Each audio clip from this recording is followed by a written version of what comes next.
హరే కృష్ణ భక్తులందరికీ స్వాగతం. సో ఈరోజు మనము 17వ అధ్యాయము చర్చించుకుంటున్నాము. Let us start with prayers.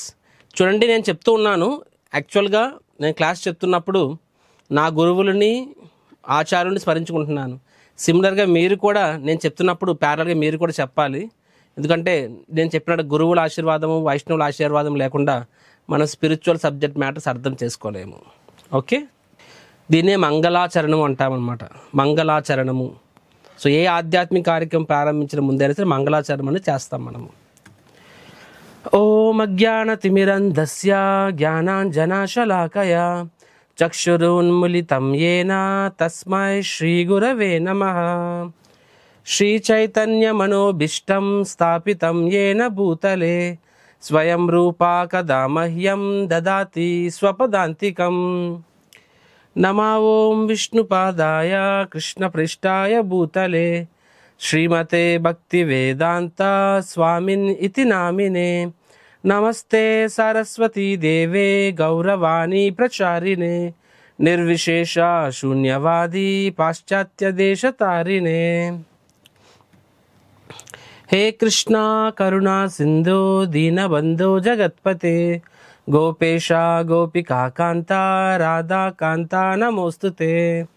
తప్త Kanchana గౌరాంగీ Radhe Vrindavaneshwari వృషభానుసుతే దేవి ప్రణమామి హరిప్రియే.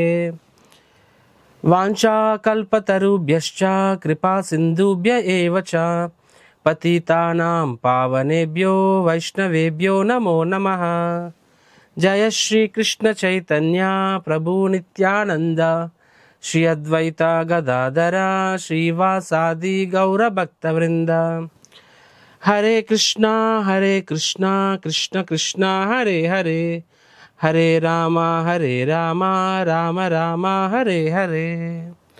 మూకం కరోతి వాచాలం పంగుం లంఘాయతే గిరిం యత్కృపాతమహం వందే శ్రీగురు దీనతారిణం. హరే కృష్ణ భక్తులందరికీ స్వాగతం. అంకితం కృష్ణ కృపామూర్తి శ్రీల ఏసీ భక్తివేదాంత స్వామి శ్రీల ప్రభుపాద్కి జై. హరే కృష్ణ. సో నిన్నటి క్లాస్లో మనము దైవీ అసుర సంపత్తి యోగము అనే సెక్షన్ మనం చూసాము. డివైన్ అండ్ డెమోనాయిక్ క్వాలిటీస్ అని చెప్పి. సో అందులో కొన్ని క్వశ్చన్స్ అడిగాము. నిన్న క్లాస్లో ఎవరు ఆన్సర్ ఇవ్వలేదు కాబట్టి నేను ఈరోజు అడుగుతాను మిమ్మల్ని. So will start the class with question and answers. So అందరూ మీరు సమాధానం చెప్పాలి. చాట్ బాక్స్ ఎనేబుల్డ్, చాట్ బాక్స్లో రాయాలి. ఓకే, ఐడియల్గా చెప్పాలి అంటే మనం ఏదైతే మనం అర్థం చేసుకున్నామో అట్లీస్ట్ 1-2 పాయింట్స్ గ్రూప్లో షేర్ చేయాలి. అలా చేయడం అన్నది అది మనము గురువుల గారికి ఇచ్చే గౌరవం. అది బై అప్రిషియేటింగ్. భాగవతంలో వస్తుంది, ఒక శిష్యుడు అనేవాడు ఎలా ఉండాలని చెప్పి. గురువు రాకన్నా ముందు శిష్యుడు రావాలి. ఓకే, కానీ కలియుగం కదా ఆపోజిట్ అనమాట. ముందు మేము వస్తాము, తర్వాత స్టూడెంట్స్ వస్తారు. రెండవది మనం ఏదైతే విన్నామో అందులో మనకు నచ్చిన పాయింట్ షేర్ చేయాలి. ఇది కూడా శాస్త్ర విధి. కాబట్టి ఇప్పుడు గ్రూప్స్లో మేము షేర్ సమ్ పాయింట్స్ అని చెప్పాము అంటే దట్ ఈస్ బికాస్ ఒకటి దానివల్ల మీరు బాగుపడతారు, రెండవది అది గురువుల గారికి మనం ఇచ్చే గౌరవం కూడా. Okay, so anyhow, so let me ask questions, couple of questions. 5 minutes చూద్దాము. సో నిన్న మనం భగవంతుడు దైవీ గుణాలు అశ్రీ గుణాల గురించి చెప్పారు. ఎన్ని దైవీ గుణాల గురించి చెప్పారండి? ఎవరు చెప్తారు? ఫస్ట్ క్వశ్చన్, ఎన్ని దైవీ గుణాలు? రౌండ్ రాబిన్ లీగ్ అంటే ఇది బజార్ రౌండ్ అంటారు కదా. బజార్ రౌండ్ అంటే ఎవరు ముందు చెప్తే వాళ్ళకి మర్సీ వస్తుంది. ఓకే, అంటే పట్టుకుంటే పట్టు చీర అలా కాదు, కానీ ఫస్ట్ చెప్పిన వాళ్ళకి స్పెషల్ మర్సీ అనమాట. 26. Okay, done. సెకండ్ ప్రశ్న, భగవంతుడు ఆ 26 గురించి చెప్పినప్పుడు ఆ 26లో అంటే అన్నీ అందరికీ వర్తిస్తాయి, కానీ అన్నీ అందరికీ సమాన రూపంలో వర్తించవు. సో ఒక్కొక్క దేని ఆధారంగా వర్తిస్తాయి? ఎవరు చెప్తారు? జయదుర్గ చింతలపూడి. ఎస్, వర్ణ ఆశ్రమ ముఖ్యంగా మన వర్ణ ఆశ్రమం చెప్పాం. ఆశ్రమం ముఖ్యంగా ఎందుకంటే వర్ణ అనేది భౌతిక జీవితంలో గ్రేడేషన్స్, ఆశ్రమం అనేది ఆధ్యాత్మిక జీవితంలో గ్రేడేషన్స్ అనమాట, కేటగరైజేషన్. సో ముఖ్యంగా ఆశ్రమం బేసిస్ మీద చెప్పాను నేను అక్కడ. అది తర్వాత భగవంతుడు అసురీ గుణ గురించి చెప్పుకున్నాం మనము. అఫ్కోర్స్ దైవీ గుణాలు ఇంకో పాయింట్ చెప్పాం మనము. సో ఫ్యామిలీలో భక్తులు అయినప్పుడు అటువంటి ఫ్యామిలీలో ఎందుకు కలహాలు రావు అని చెప్పుకున్నాం. ఎవరు చెప్తారు? Non devotee family versus devotee family. భగవంతుని సేవ, ఓకే, సేవ అది ఫైన్. నేను ఒకటి చెప్పాను, ఒక ఎగ్జాంపుల్ ఇచ్చాను, మీకు గుర్తుకుందా లేదా? చెరువులోని రాళ్ళు వివిధి వివిధ వివిధ వివిధి హేమదుర్గా భవానీ గారు, థ్యాంక్ యూ. డివోటీ ఫ్యామిలీలో కృష్ణుడి కేంద్రం, ఆ కేంద్రం అనే పాయింట్ ముఖ్యం, అది power centre. Yeah, Satya Gayatri, exactly. So next question, అసురీ గుణాలు చెప్పాను. ఎన్ని గుణాలు చెప్పాను నేను ఇక్కడ? అసురీ గుణాలు 6. పర్ఫెక్ట్. ఫస్ట్ ఎవరు చెప్పారు? శాంతి గారు చెప్పారు. రెడీగా ఉండండి. సో సరే, ఈ దైవీ గుణాలైనా సరే అసురీ గుణాలైనా సరే, సో సరే దైవీ గుణాలు దేని ఆధారంగా వస్తాయి అంటే ఈ త్రిగుణాల్లో ఏ త్రిగుణాలలో ఏ గుణం ఆధారంగా ఉంటుంది?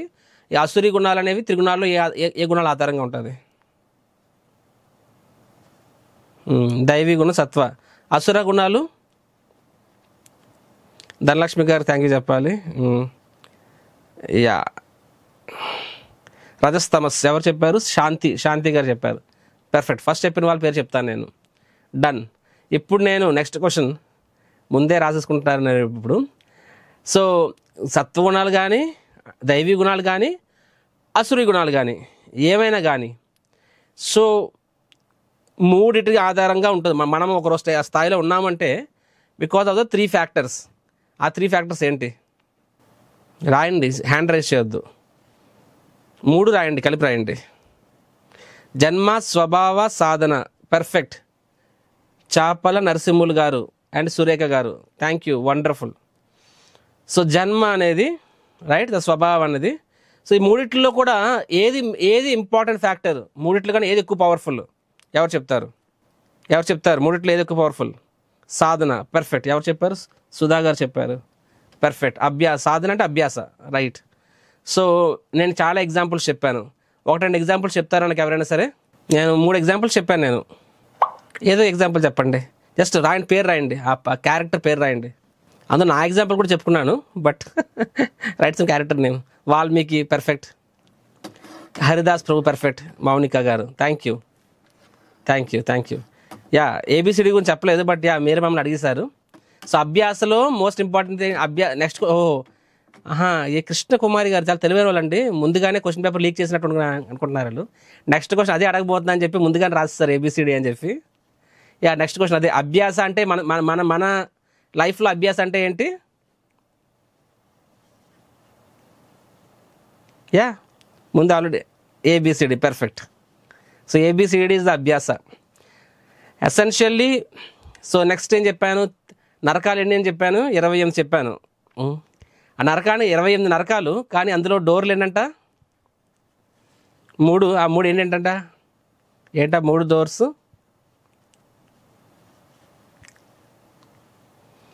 అమ్మయ్య, అంటే జనాలు వింటున్నారు, క్లాసు అర్థం చేసుకుంటున్నారనమాట. వాట్సాప్లో రాయడానికి బద్దకిస్తున్నారనమాట. శపించేస్తాను మిమ్మల్ని అందరినీ నేను. బద్దకిస్తున్న వాళ్ళు నాకు ఆ బ్రహ్మగాయత్రి తీసుకుని పిషం. సో కామ, క్రోధ, లోభ, పర్ఫెక్ట్. ఈ 3 నరక ద్వారాలు అనమాట. Next question. సో ఇవి మనల్ని కిందకి లాగుతుంటాయి, కానీ మనం ఏం చెయ్యాలి? పైకి వెళ్ళాలి. సో ఎలా పైకి వెళ్తామంట? పైకి ఎలా వెళ్తాము? యజ్ఞదాన తప అనేది 3కి విరుగుడు, అగ్రీడ్. బట్ పైకి ఎలా వెళ్తాం? యా రైట్, యజ్ఞదాన తప అని కూడా రైట్, కరెక్టే. బట్ యా, గురువు అనేవాడు ఇక్కడ వెళ్ళాలి అని కోరుకుంది అంటే దాని అర్థం ఏంటి? నువ్వు సాధన భక్తులకు వచ్చినట్టే. అండ్ సాధన భక్తిలో మోస్ట్ ఇంపార్టెంట్ ఎలిమెంట్ అనేది గురువు. యా, కళ్యాణ్ చక్రవర్తి గారు, నిష్కామ కర్మ. మేము కలియుగ టీచర్లు అండి, టీచర్లు చెప్తారు, పాటించరు. Thank you. నిష్కామ కర్మ, పర్ఫెక్ట్. సో గురువు గారు ఆశ్రయం తీసుకోవాలి. కంక్లూజన్లో, ఎందుకంటే ఇప్పుడు ఇవన్నీ ఎందుకు చెప్పానంటే, నేను ఈరోజు క్లాస్ గ్రూప్లో పెట్టాను మెసేజ్. నిన్నటి క్లాస్ కంక్లూజన్, ఈరోజు క్లాస్ బిగినింగ్, ఆ కనెక్షన్ అర్థం కాకపోతే ఈరోజు క్లాస్ మీకు అర్థం కాదు. అర్థం కాదంటే ఎందుకు చెప్తున్నారో అర్థం కాదు. ఏం చెప్తున్నారు అర్థమవుతుంది, కానీ ఏం చెప్తున్నారనే దానికన్నా ఎందుకు చెప్తున్నారు అనేది అక్కడ నుంచి స్టార్ట్ అవ్వాలి మన లెర్నింగ్. ఓకే, సో నెక్స్ట్ లాస్ట్లో భగవంతుడు ఏం చెప్పారు, ఎవరైతే శాస్త్రాలు అల్టిమేట్గా శాస్త్రాలు అనుగుణంగా వెళ్ళాలని చెప్పారు, శాస్త్రాలను పాటించారో వాళ్ళకి ఏమవుతుందంట, యః శాస్త్ర విధి ముసృజ్య వర్తతే కామకారక నససిద్ధిం నవాప్నోతి నా సుఖం నా పరాం గతం. శ్లోకం చెప్పేసాను, మీనింగ్ రాయండి చాలు. ఎవరైతే శాస్త్ర విధిని పాటించారో కంక్లూజన్ లాస్ట్ శ్లోక వాళ్ళకి ఏమని చెప్పాను నేను,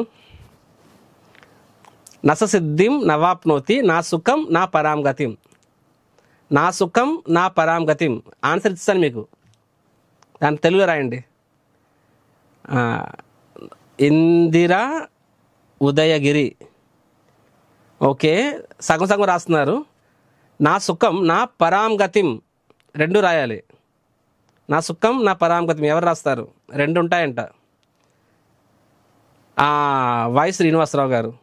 సుఖము ఉండదు, పరగతి పొందలేడు. పర్ఫెక్ట్. అంటే ఈ లోకంలో కూడా ఆనందంగా ఉండలేడు, నెక్స్ట్ లోకంలో కూడా ఆనందంగా ఉండలేడు. కరెక్ట్. సో ఇప్పుడు ఇంకా చాలు, అయిపోయింది. I will disable the chat. Perfect. ఇప్పుడు మీరు పాయింట్కి వచ్చారండి.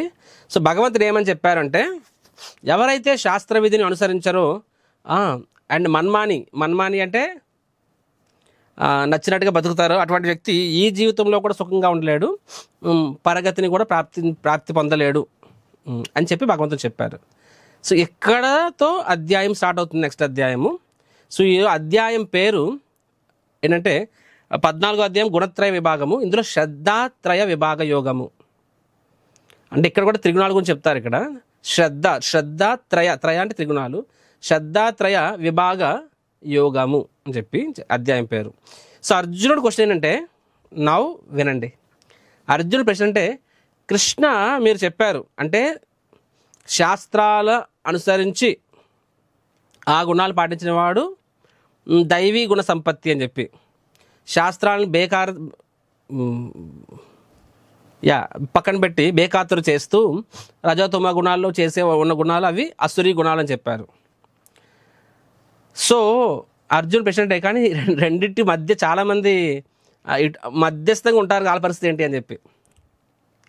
అంటే వాళ్ళు శాస్త్రంలో ఉన్నది చేస్తారు, కానీ శాస్త్రం చెప్పినట్టు చేయరు. రాసుకోండి ఇది, ఎందుకంటే ఈ లైన్ అర్థమైతే మీకు క్లాస్ అంతా అర్థమవుతుంది. అదర్వైజ్ అంటే కృష్ణుడు సడన్గా ఎందుకు చెప్తున్నాడు ఇవన్నీ మీకు అర్థం కాదు. శాస్త్రంలో ఉన్నది పాటిస్తారు, కానీ శాస్త్రం చెప్పినట్టు చేయరనమాట. నా రూటే సపరేట్ అంటారనమాట. అలాగా శాస్త్రం ఉన్నది పాటిస్తారు, శాస్త్రం చెప్పినట్టు పాటించారనమాట. సో అలాంటి వాళ్ళ గురించి చెప్పండి. వాళ్ళు ఎందుకంటే మీరు సుఖం పరంగతి ఉండదు అన్నారు కదా, వీళ్ళ పరిస్థితి ఏంటి? వీళ్ళు దైవీ గుణ అసురీ గుణ, ఆర్ వీళ్ళు చెప్పిన నా సుఖం నా పరాంగతి కేటగిరీకి వస్తారా, వేరే కేటగిరీకి వస్తారా? మేక్ సెన్స్ కదా. ఇప్పుడు దైవీ గుణ మన విషయం చూసినట్లయితే మనది పూర్తి దైవీ గుణ కాదు, అసురీ గుణ కాదు. So what about that is the whole chapter today, right? So ఈ కాన్సెప్ట్ మీకు అర్థమైనప్పుడు ఈరోజు మనము ఫాస్ట్ వెళ్ళిపోవచ్చు. ఎందుకంటే ఎందుకు చెప్తున్నారో అర్థమవుతుంది. ఏం చెప్తున్నారో కొంచెం అర్థం కాకపోయినా పర్వాలేదు, అది ఫిల్ ఇన్ ద బ్లాంక్స్ తర్వాత ఫిల్ చేసుకోవచ్చు మనము. శ్రద్ధాత్రయ విభాగ యోగము. సో ఈ కాన్సెప్ట్ ఈ చాప్టర్లో 4 పార్ట్స్ కింద డివైడ్ చేస్తే, ఫస్ట్ పార్ట్ ఫెయిత్, అర్జున్ అడుగుతున్నారు ఇక్కడ. సెకండ్ది austerities, charity and enjoy everything. సింపుల్గా ఫర్దర్ చెప్తాను. సో ఫెయిత్ ఫస్ట్ క్వశ్చన్ అంటే, అర్జునుడు ఏమంటున్నారంటే, ఏ శాస్త్ర విధి ముత్సర్జ్య యజంతే శ్రద్ధయాన్విత తేషాం నిష్ఠాతు కా కృష్ణ సత్వమహో రజస్తమః అని చెప్పి. ఓ కృష్ణ, శాస్త్రగంధముల నియమముల్ని పాటించక తమ మానసిక కల్పనలను అనుసరించి శ్రద్ధతో పూజించే వారి స్థితి ఎలాంటిది? వారు సాత్వికుల, రాజసుల, లేదా తామసుల అని చెప్పి. సింపుల్గా నేను ఇంత చెప్పిన క్వశ్చన్ ఏంటంటే, శాస్త్రంలో చెప్పింది చేస్తున్నారు, శాస్త్ర నియమాలను అనుసారంగా చేయట్లేదు. అప్పుడు మీకు ఎగ్జాంపుల్ చెప్తా. మన ఇండియాలో one of the very famous festival Ganesh Puja, right? Ganpati Bappa Morya అని చెప్పి. సో శాస్త్రాల్లో దేవీ దేవతలను కూడా పూజించమని భగవంతుడు పూజించమని అంటే పూజిస్తారు అని చెప్పారు. ఎవరికైతే అంటే వారికి ఆధ్యాత్మిక ముక్తి మోక్ష అవసరం లేదు, జస్ట్ భౌతిక కోరికలే కావాలనుకున్న వాళ్ళు దేవీ దేవతలను కూడా ఆరాధిస్తారని భగవంతుడు చెప్పాడు. అవునా కదా? 3వ అధ్యాయంలో చెప్పారు, 9వ అధ్యాయంలో కూడా చెప్పారు భగవంతుడు. రైట్. సో అంటే అలాంటి వాళ్ళ కోసం కూడా కర్మకాండ శాస్త్రాలు ఉన్నాయి, దేవీ దేవతలను కూడా పూజించమని చెప్పి. సో ఇప్పుడు గణేష్జీ ఉన్నారు, సో గణేష్జీని పూజిస్తారు. ఒక రకంగా శాస్త్రం చెప్పింది చేస్తున్నారు వాళ్ళు, కానీ శాస్త్రం చెప్పినట్టుగా చేస్తున్నారా ఏమాలంటే బిగ్ క్వశ్చన్ మార్క్. మనం చూసినట్లయితే చందాలకు వస్తారు, ఇవ్వకపోతే బలవంతం లాక్కుంటారు, నెక్స్ట్ పండాలు వేస్తారనమాట. సో అందులో భక్తి ఎంత అనే విషయం కొడితే పెద్ద క్వశ్చన్ మార్క్ అనమాట. అరే గణేష్జీ ఈజ్ ఎ ప్యూర్ డివోటీ. శాస్త్రం చెప్తుంది వినాయకుడు విఘ్నేశ్వరుడు అంటారు కదండి. వినాయకుడికి విఘ్నేశ్వరుడు అని పది ఎలా వచ్చిందంటే వినాయకుడు నరసింహస్వామి భక్తుడు కాబట్టి నరసింహస్వామిని విఘ్నేశ్వరుడు అంటారు. యాక్చువల్ విఘ్న నరసింహస్వామి, వినాయకుడు నరసింహస్వామి భక్తుడు, వినాయకుడు కూడా విఘ్నేశ్వరుడే. సో ఆయన శుద్ధ భక్తుడు వినాయకుడు. సో ఆయన్ని మనము పూజించడం సరైన రీతిలో పూజించాలి. ఇస్కాన్లో కూడా సంటైమ్స్ వీ వర్షిప్ గణేష్, ప్రాబ్లమే కాదు. కాకపోతే ఒక విధానం ఉంటుంది. మన వాళ్ళు ఏం చేస్తారు, పెద్ద సౌండ్ బాక్సుల్లోని పెట్టుకుని ఆట కావాలా పాట కావాలా సినిమా పాటలు పాడుకుంటారు. ఆల్రెడీ పాపం గణేష్జీ చెవులు పెద్ద పెద్ద ఉంటాయి, అంత సౌండ్ బాక్స్ పెట్టి ఆయనకి ఇంకా చెవులు ఇంకా పెద్దవైపోతాయి అన్నమాట. రెండోది, ఇప్పుడు గణేష్జీని శాస్త్రం చెప్పినట్టుగా వక్రదండం బొజ్జగనపై అలాగా చూపిస్తారా? రకరకాలుగా విచిత్రంగా ఎవడికి నచ్చినట్టుగా వాడు. ఇప్పుడు ఐపీఎల్ అవుతున్నప్పుడు గణేష్జీకి బ్యాటు బాల్ ఇచ్చేసి, ఇప్పుడు బెంగళూరులో అయితే ఆర్సీబీ కలరును, ఆంధ్రాలో అయితే మేబీ వాట్ ఎవర్ కలర్ను, సో రకరకాల డ్రెస్ బ్యాటు బాల్ ఇచ్చేస్తారు. అదే ఫుట్బాల్ టైంలో అయితే గణేష్జీని ఫిఫా డ్రెస్ వేసుకొని ఫుట్బాల్ ఆడుతున్నట్టుగా. ఐ రిమెంబర్ బాహుబలి సినిమా వచ్చినప్పుడు గణేష్జీ ఏమో బాహుబలి ఇలాగా, అంటే అసలు ఎలాగ నచ్చితే అలాగ ఆయన్ని మార్చేసుకొని ఎలా నచ్చితే ఆయన చేత అలాగా. సో అక్కడ ఏం చేస్తారు, ఏదో పూజ ఏదో ఉంటుంది కాదంటలే, కానీ అది భక్తి కన్నా కూడా కాంపిటీషన్ ఎక్కువైపోతుంది. వాళ్ళ పండాలి ఇంత, అంతగానే పెద్ద పండుగ చేయాలి, ఖైరతాబాద్ గణేష్ మనం ఎప్పుడు మనమే నెంబర్ 1 ఉండాలి, నీకన్నా పెద్ద దేవుడు ఎవడు, నీ భక్తులు నాకన్నా పెద్దవాడు ఎవడు అని చెప్పి. So it's all, so we're doing it, మనం చేస్తున్నాం, మంచిదే. ఏం చేయకపోవడం బదులు దేవీ దేవతల ఆరాధన చేయడం కూడా మంచిదే. Something is always better than nothing. So అందుకనే భగవంతుడు ఇచ్చాడు కదా, సరే నువ్వు నా స్థాయికి రాకపోతే కనీసం ఈ స్థాయిలో చేయని చెప్పాడు భగవంతుడు. సో కానీ ఆ చేసే విధానం ఎలా ఉంటుందంటే, అండ్ లాస్ట్లో చాలాసార్లు తాగి దందనాలు ఆడాలు అండ్ ట్రాఫిక్ డిస్టర్బ్ చేయడాలు and in some places prostitution, all kinds of stuff. అక్కడ రోడ్ని బ్లాక్ చేసి సినిమాలు వేయడాలు, సో అన్ని రకాలుగా నడుస్తూ ఉంటుంది. ఇది ఏది శాస్త్రంలో చెప్పింది కాదు. గణేష్జీ ఒక్కరనే కాదు, it can be for anyone. నేను ఎగ్జాంపుల్ చెప్తున్నాను అంతే మీకు. సో వీళ్ళు నాస్తికులు అంటే వీళ్ళు నాస్తికులు కాదు, వీళ్ళకి భగవంతుడి మీద నమ్మకం ఉంది వీళ్ళకి. అలా అని చెప్పేసి భక్తులు అంటే పెద్ద క్వశ్చన్ మార్క్ అక్కడ. సో నాస్తికులు కాదు, ఆస్తికులు కాదు, మధ్యస్థంగా ఉంటారనమాట. సో ఇలాంటి వాళ్ళ పరిస్థితి ఏంటి, వీళ్ళు సత్వగుణమా రజోగుణమా తమోగుణమా అనేది ప్రశ్న అర్జున్ అడిగారు. I hope you understood the question. So this is the question Arjun asked. ఎందుకంటే చాలాసార్లు మనం కూడా ఇలాగే ఈ కేటగిరీలో పడతాం కాబట్టి అర్జునుడు మనందరి కోసం మనందరి తరపున వకాలతా పుచ్చుకొని అర్జునుడు ఈ ప్రశ్న కృష్ణుడు అడిగారనమాట. రైట్. సో నెక్స్ట్ ఇప్పుడు కృష్ణుడు ఏం చెప్తారంటే, అర్జునుడు అడిగిన ప్రశ్న ఏంటి, ఇలాంటి వాళ్ళు సత్వన రజన తమస్ అని చెప్పి. సత్వ అంటే దేవతా గుణాలు, రజతమ అంటే అసురి గుణాలు అని చెప్పి. కానీ కృష్ణుడు ఏమని చెప్తారు, అర్జున ఇలాంటి కేటగిరీ అంటే శాస్త్ర నియమాలని అనుసరించకుండా శాస్త్రంలో చెప్పింది పాటించేవాళ్ళు, ఇలాంటి వాళ్ళు సత్వరజ సమస్యలు కాదు, ఇలాంటి వాళ్ళలో సత్వ కేటగిరీ ఉంటారు, రజస్ ఉంటారు, తమస్ ఉంటారు. మూడిట్లో వీళ్ళు ఎందులో ఫిక్స్ అవుతారని అర్జున్ అడిగితే, ఎందులో ఒకదానిలో ఫిక్స్ అవ్వడం కాదు, వీళ్ళల్లో కూడా సత్వ రజస్ తమస్ 3 కేటగిరీ ఉంటాయని చెప్పి చెప్తున్నారు భగవంతుడు అనమాట. సో అది మనం ఇప్పుడు చూస్తాము. సో అర్జున్ ప్రశ్న అర్థమైంది కదండి. సో కృష్ణుడు ఏమన్నారు, ఫస్ట్ ఎవరైతే శాస్త్రాలు పాటించారో వాళ్ళు సత్వ రజస్ తమో అనే భౌతిక ప్రవృత్తిలోనే చిక్కుకుపోతారని చెప్పి. మనం ఇక్కడ చూడొచ్చు, విభీషణుడు ఉన్నారు. విభీషణుడు సత్వగుణం ఉంటారనమాట. రావణాసురుడు రజోగుణం, అండ్ ఎందుకంటే ఎప్పుడు కామ క్రోధ లోభాల్లో ఉంటారు అందరు. అండ్ కుంభకర్ణుడు అంటే just eat sleep and merry, 6 నెలలు తొంగో జనాలు నేర్పించు అనమాట.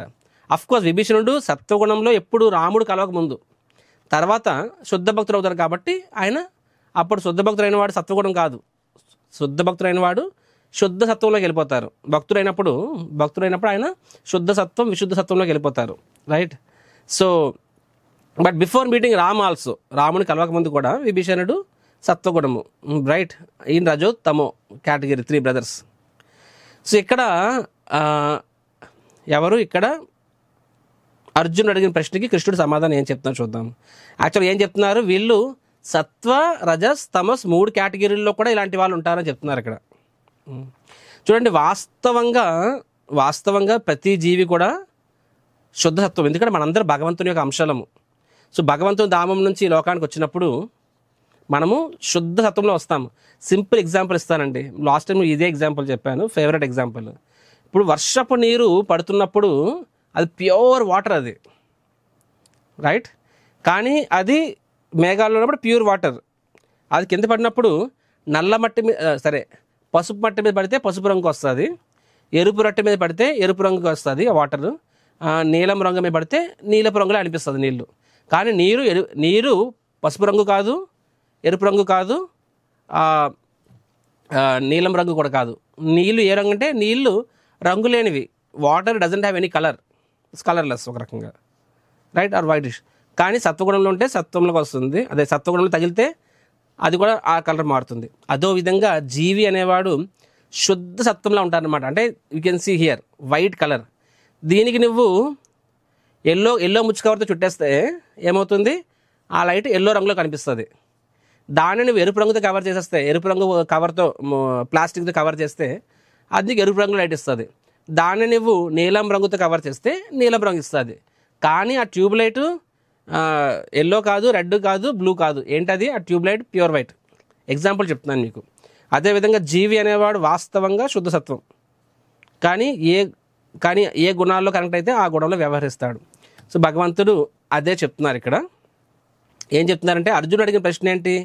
అర్జునుడు అడిగిన ప్రశ్న ఫస్ట్ క్వశ్చన్ అడిగారు, విశ్వాసము మరియు ఆరాధన. ఇది ఒక్క ప్రశ్న అర్జునుడు అడిగారు. కృష్ణ అలాంటి ఆరాధకులు ఉన్నారు కదా, వాళ్ళు ఏ కేటగిరీ కింద వస్తారు అని చెప్పి కృష్ణుడు దానికి సమాధానం చెప్తారు. చెప్పిన తర్వాత ఏమంటారు, అదే కాదు అర్జున, ఇది ఒక్క వర్షిప్లోనే కాదు, అన్ని విషయాల్లో, వాళ్ళ ఆహారంలో కూడా. నెక్స్ట్ నిన్న క్లాస్లో మనం చెప్పుకున్నాం కదండి, ఏం చెప్పుకున్నాము? కామ, క్రోధ, లోభ, ఈ 3 నరకానికి ద్వారాలు అని చెప్పుకున్నాము. అండ్ ఈ మూడిట్లని ఎలా జయించాలంటే యజ్ఞ, దాన, తప అని చెప్పాను మీకు, రైట్. కామ, క్రోధ, లోభాలని యజ్ఞ, దాన, తప ద్వారా వీ కెన్ ఎరాడికేట్ అని చెప్పాను నేను, రైట్.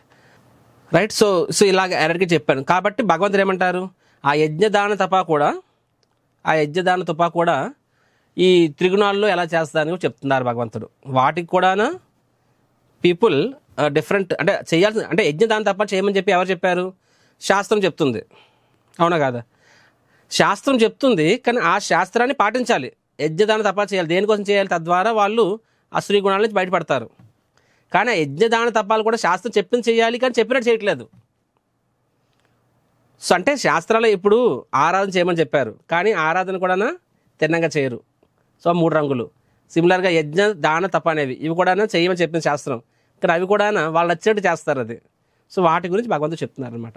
యాక్చువల్ శాస్త్రంలో చెప్పినట్టు చేస్తే ఆ యజ్ఞ, దాన, తప కానీ ఆ ఆరాధన కానీ మనకి ఫలితాన్ని ఇస్తుంది. ఫలితాన్ని ఇచ్చి మనల్ని సత్వగుణం నుంచి విశుద్ధ సత్వగుణానికి తీసుకెళ్ళిపోతుంది, రైట్. కానీ ఆ చెప్పింది కూడా నువ్వు సరిగ్గా చేయకపోతే అప్పుడు నీకు ఆ డిజైర్డ్ ఫలితం రాదు. సింపుల్ ఎగ్జాంపుల్ చెప్పాలి అంటే, ఓకే, గురువు పాదాశ్రయం తీసుకో, అప్పుడు నువ్వు ఇందాక క్లాస్ ఇప్పుడు చెప్పాను కదండి, తద్వారా నువ్వు కామక్రోధ లోభాలని దాటేస్తావు అని చెప్పాను మీకు నేను. గురువు పాదాశ్రయం తీసుకో అని చెప్పి, సో అది శాస్త్రంలో చెప్పడం జరిగింది. తద్విజ్ఞానార్థం సగురం ఏవాభి గచ్చేత్ అని చెప్పి చెప్పడం జరిగింది. సో శాస్త్రం చెప్పడం జరిగింది, కానీ ఏ విధంగా గురువుని ఆశ్రయం తీసుకోవాలి? తద్విజ్ఞి ప్రణిపాతేన పరిప్రశ్నేన సేవయ ఉపదేక్షంతి తే జ్ఞానం జ్ఞానిన తత్వదర్శిన. సో ఈ విధంగా గురువు యొక్క ఆశ్రయం తీసుకోవాలి, రైట్. సో కానీ శాస్త్రం చెప్పింది గురువు ఆశ్రయం తీసుకోవాలని చెప్పి, కానీ గురువు ఆశ్రయం తీసుకున్నావు, కానీ శాస్త్రం చెప్పినట్టుగా తీసుకుంటే ఏమవుతుంది? అది ఒక రకంగా సత్వగుణం ఆ విశుద్ధ సత్వం. కానీ గురువుతో తీసుకున్నావు, కానీ గురువుతో ఏం చేస్తున్నావు నువ్వు? ఆయనతో భగవంతుని గురించి వేదాల గురించి కాకుండానా నా జాతకం చెప్పు, నా కూతురి పెళ్ళి ఎప్పుడు అవుతుంది, నా కొడుకు ఐఐటి ఎప్పుడు వస్తుంది, నాకు ప్రమోషన్ ఎప్పుడు వస్తుంది, రైట్? అరే నీకు అవి నా బిజినెస్లో ఏం చేస్తే బిజినెస్ లాభాలు వస్తాయి అంటే శాస్త్రం చెప్పింది చేస్తున్నావు, చెప్పినట్టు చేయట్లేదు. ఇంకొంతమంది గురువుని జస్ట్ ఫోటో తీసుకొని నా గురువు తెలుసా రామ్దేవ్ బాబా, నా గురువు తెలుసా so and so big person అని చెప్పి just show bottle, right? So అది అవి అప్పుడేమవుతాయి? అవి రజస్తమస్ గుణాలకు వెళ్ళిపోతాయి. మీకు అర్థమవుతుందా అండి? సో శాస్త్రం చెప్పింది చేస్తున్నాము, చెప్పినట్లు చేయట్లేదు. సో ఇది ఇక్కడ కృష్ణుడు చెప్తున్నారు అనమాట. సో లాస్ట్ అధ్యాయంలో ఏమేమి చేయమని చెప్పారో అవే చెప్పినట్టు చేయకుండా వేరేలా చేస్తే రజోతమో గుణాలకు వెళ్తాయి అన్నది ఇక్కడ చెప్తున్నారు కృష్ణుడు. No let us begin. అర్జునుడి యొక్క ప్రశ్న అడిగారు కదండి, స్టార్ట్ చేద్దాం. కృష్ణుడు ఏమని చెప్పారు? యజంతే సాత్వికా దేవాన్ యక్ష రాక్షసి రాజస ప్రేతాన్ భూత గణాంశాన్యే యజంతే తామస జనహ అని చెప్పి. అంటే సత్వగుణంలో ఉన్నవాళ్ళు దేవతలను పూజిస్తారంట, రజోగుణంలో ఉన్నవాళ్ళు యక్షుల్ని రాక్షసుల్ని పూజిస్తారు, తమో గుణం నందు వాళ్ళు భూత ప్రేతాలని పూజిస్తారు, రైట్? సో బై డిఫాల్ట్ ఇక్కడ సో సత్వగుణం ఉన్న వాళ్ళు దేవతలను పూజిస్తారు అని చెప్పారు. అండ్ శుద్ధ సత్వంలో ఉన్న వాళ్ళు ఎవరిని పూజిస్తారు? విష్ణువుని పూజిస్తారు శుద్ధ సత్వంలో ఉన్న వాళ్ళు. కానీ సత్వంలో ఉన్న వాళ్ళు కూడా దేవతలను, ఎందుకంటే శాస్త్రాలు చెప్తున్నాయి దేవతలను కూడా సరే నువ్వు అంటే ఒక స్థాయి తగ్గించుకొని చెప్తావు, ఇలాగనే నువ్వు చేయొచ్చు దేవతలను కూడా. అది అవిధిపూర్వకం, అంటే అది ఇండైరెక్ట్ వర్షిప్, ఇండైరెక్ట్గా భగవంతుని పూజించినట్టే దేవతలు పూజించడం కూడా చెప్తున్నాయి. సో సత్వగుణం అదని చెప్పి. కానీ సో ఇది భగవంతుడు చెప్పాడు. అర్జునుడు అడిగిన ప్రశ్న ఏంటి? సరే దేవతలు పూజించావు, కానీ పూజించినప్పుడు సత్వం కృష్ణుడు చెప్పారు, కానీ దాన్ని ఎలా పూజించాలి? పూజించాల్సిన విధంగా పూజించాలి, వేరే రకంగా పూజిస్తే కాదు అని చెప్పి అది ఇక్కడ భగవంతుడు చెప్తున్నారు.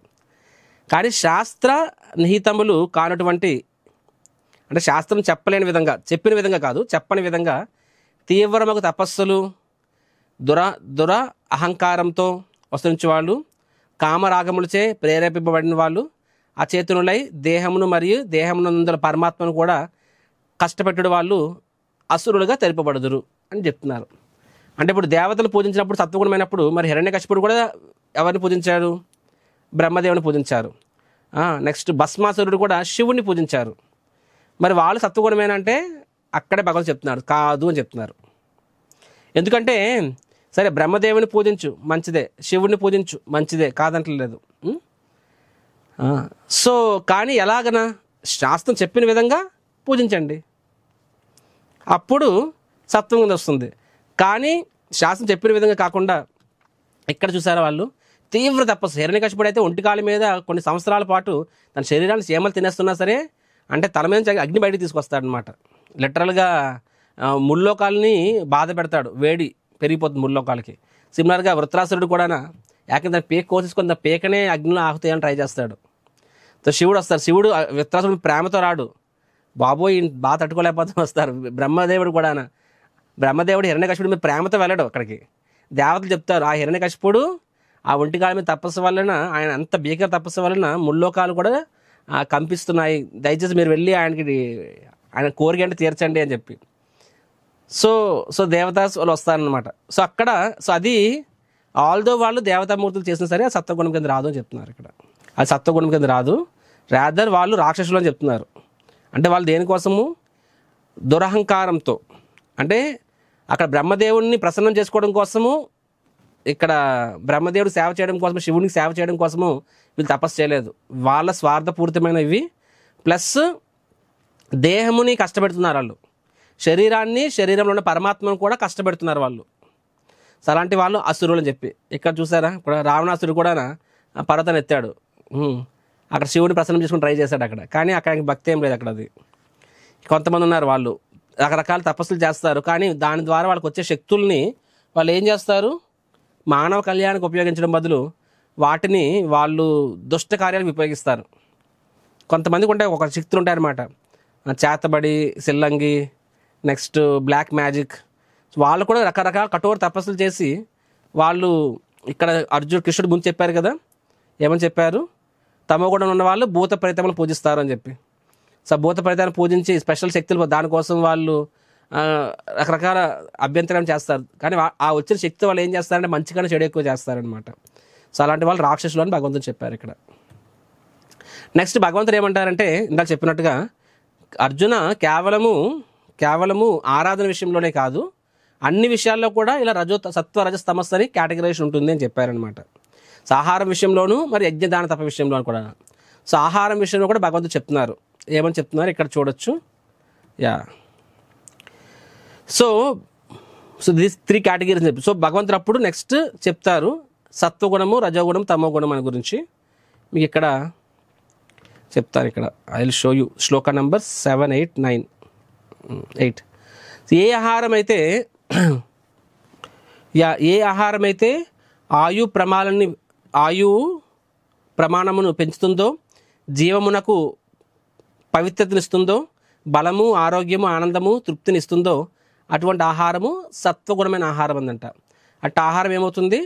రసపూర్ణము, పుష్టికరము, ఆరోగ్యకరము, మనోప్రీతికరము అవుతుందంట.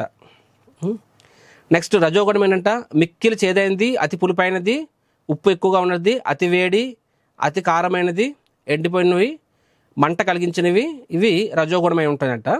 రజోగుణంలో ఉన్నవారికి ప్రియమైన వంట. సట్టి ఆహారములు దుఃఖమును, క్లేశమును, రోగముల్ని కలిగిస్తాయంట.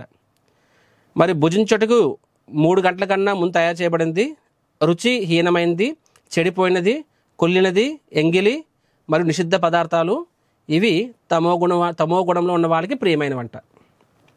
రైట్. సో ఇక్కడ భగవంతుడు ఏం చెప్తున్నారంటే, ఫస్ట్ ఆఫ్ ఆల్ ప్రభుజీ ఇవన్నీ ఎందుకు చెప్తున్నారంటే, నేను చెప్పినట్టుగా 14వ అధ్యాయంలో మీరు చూసినట్లయితే త్రిగుణాల గురించి చెప్తారు, సత్వ రజస్ తమస్ అని చెప్పి. అవునా? సో ఫస్ట్ అట్లీస్ట్ సత్వగుణంలోకి రావాలి మనము.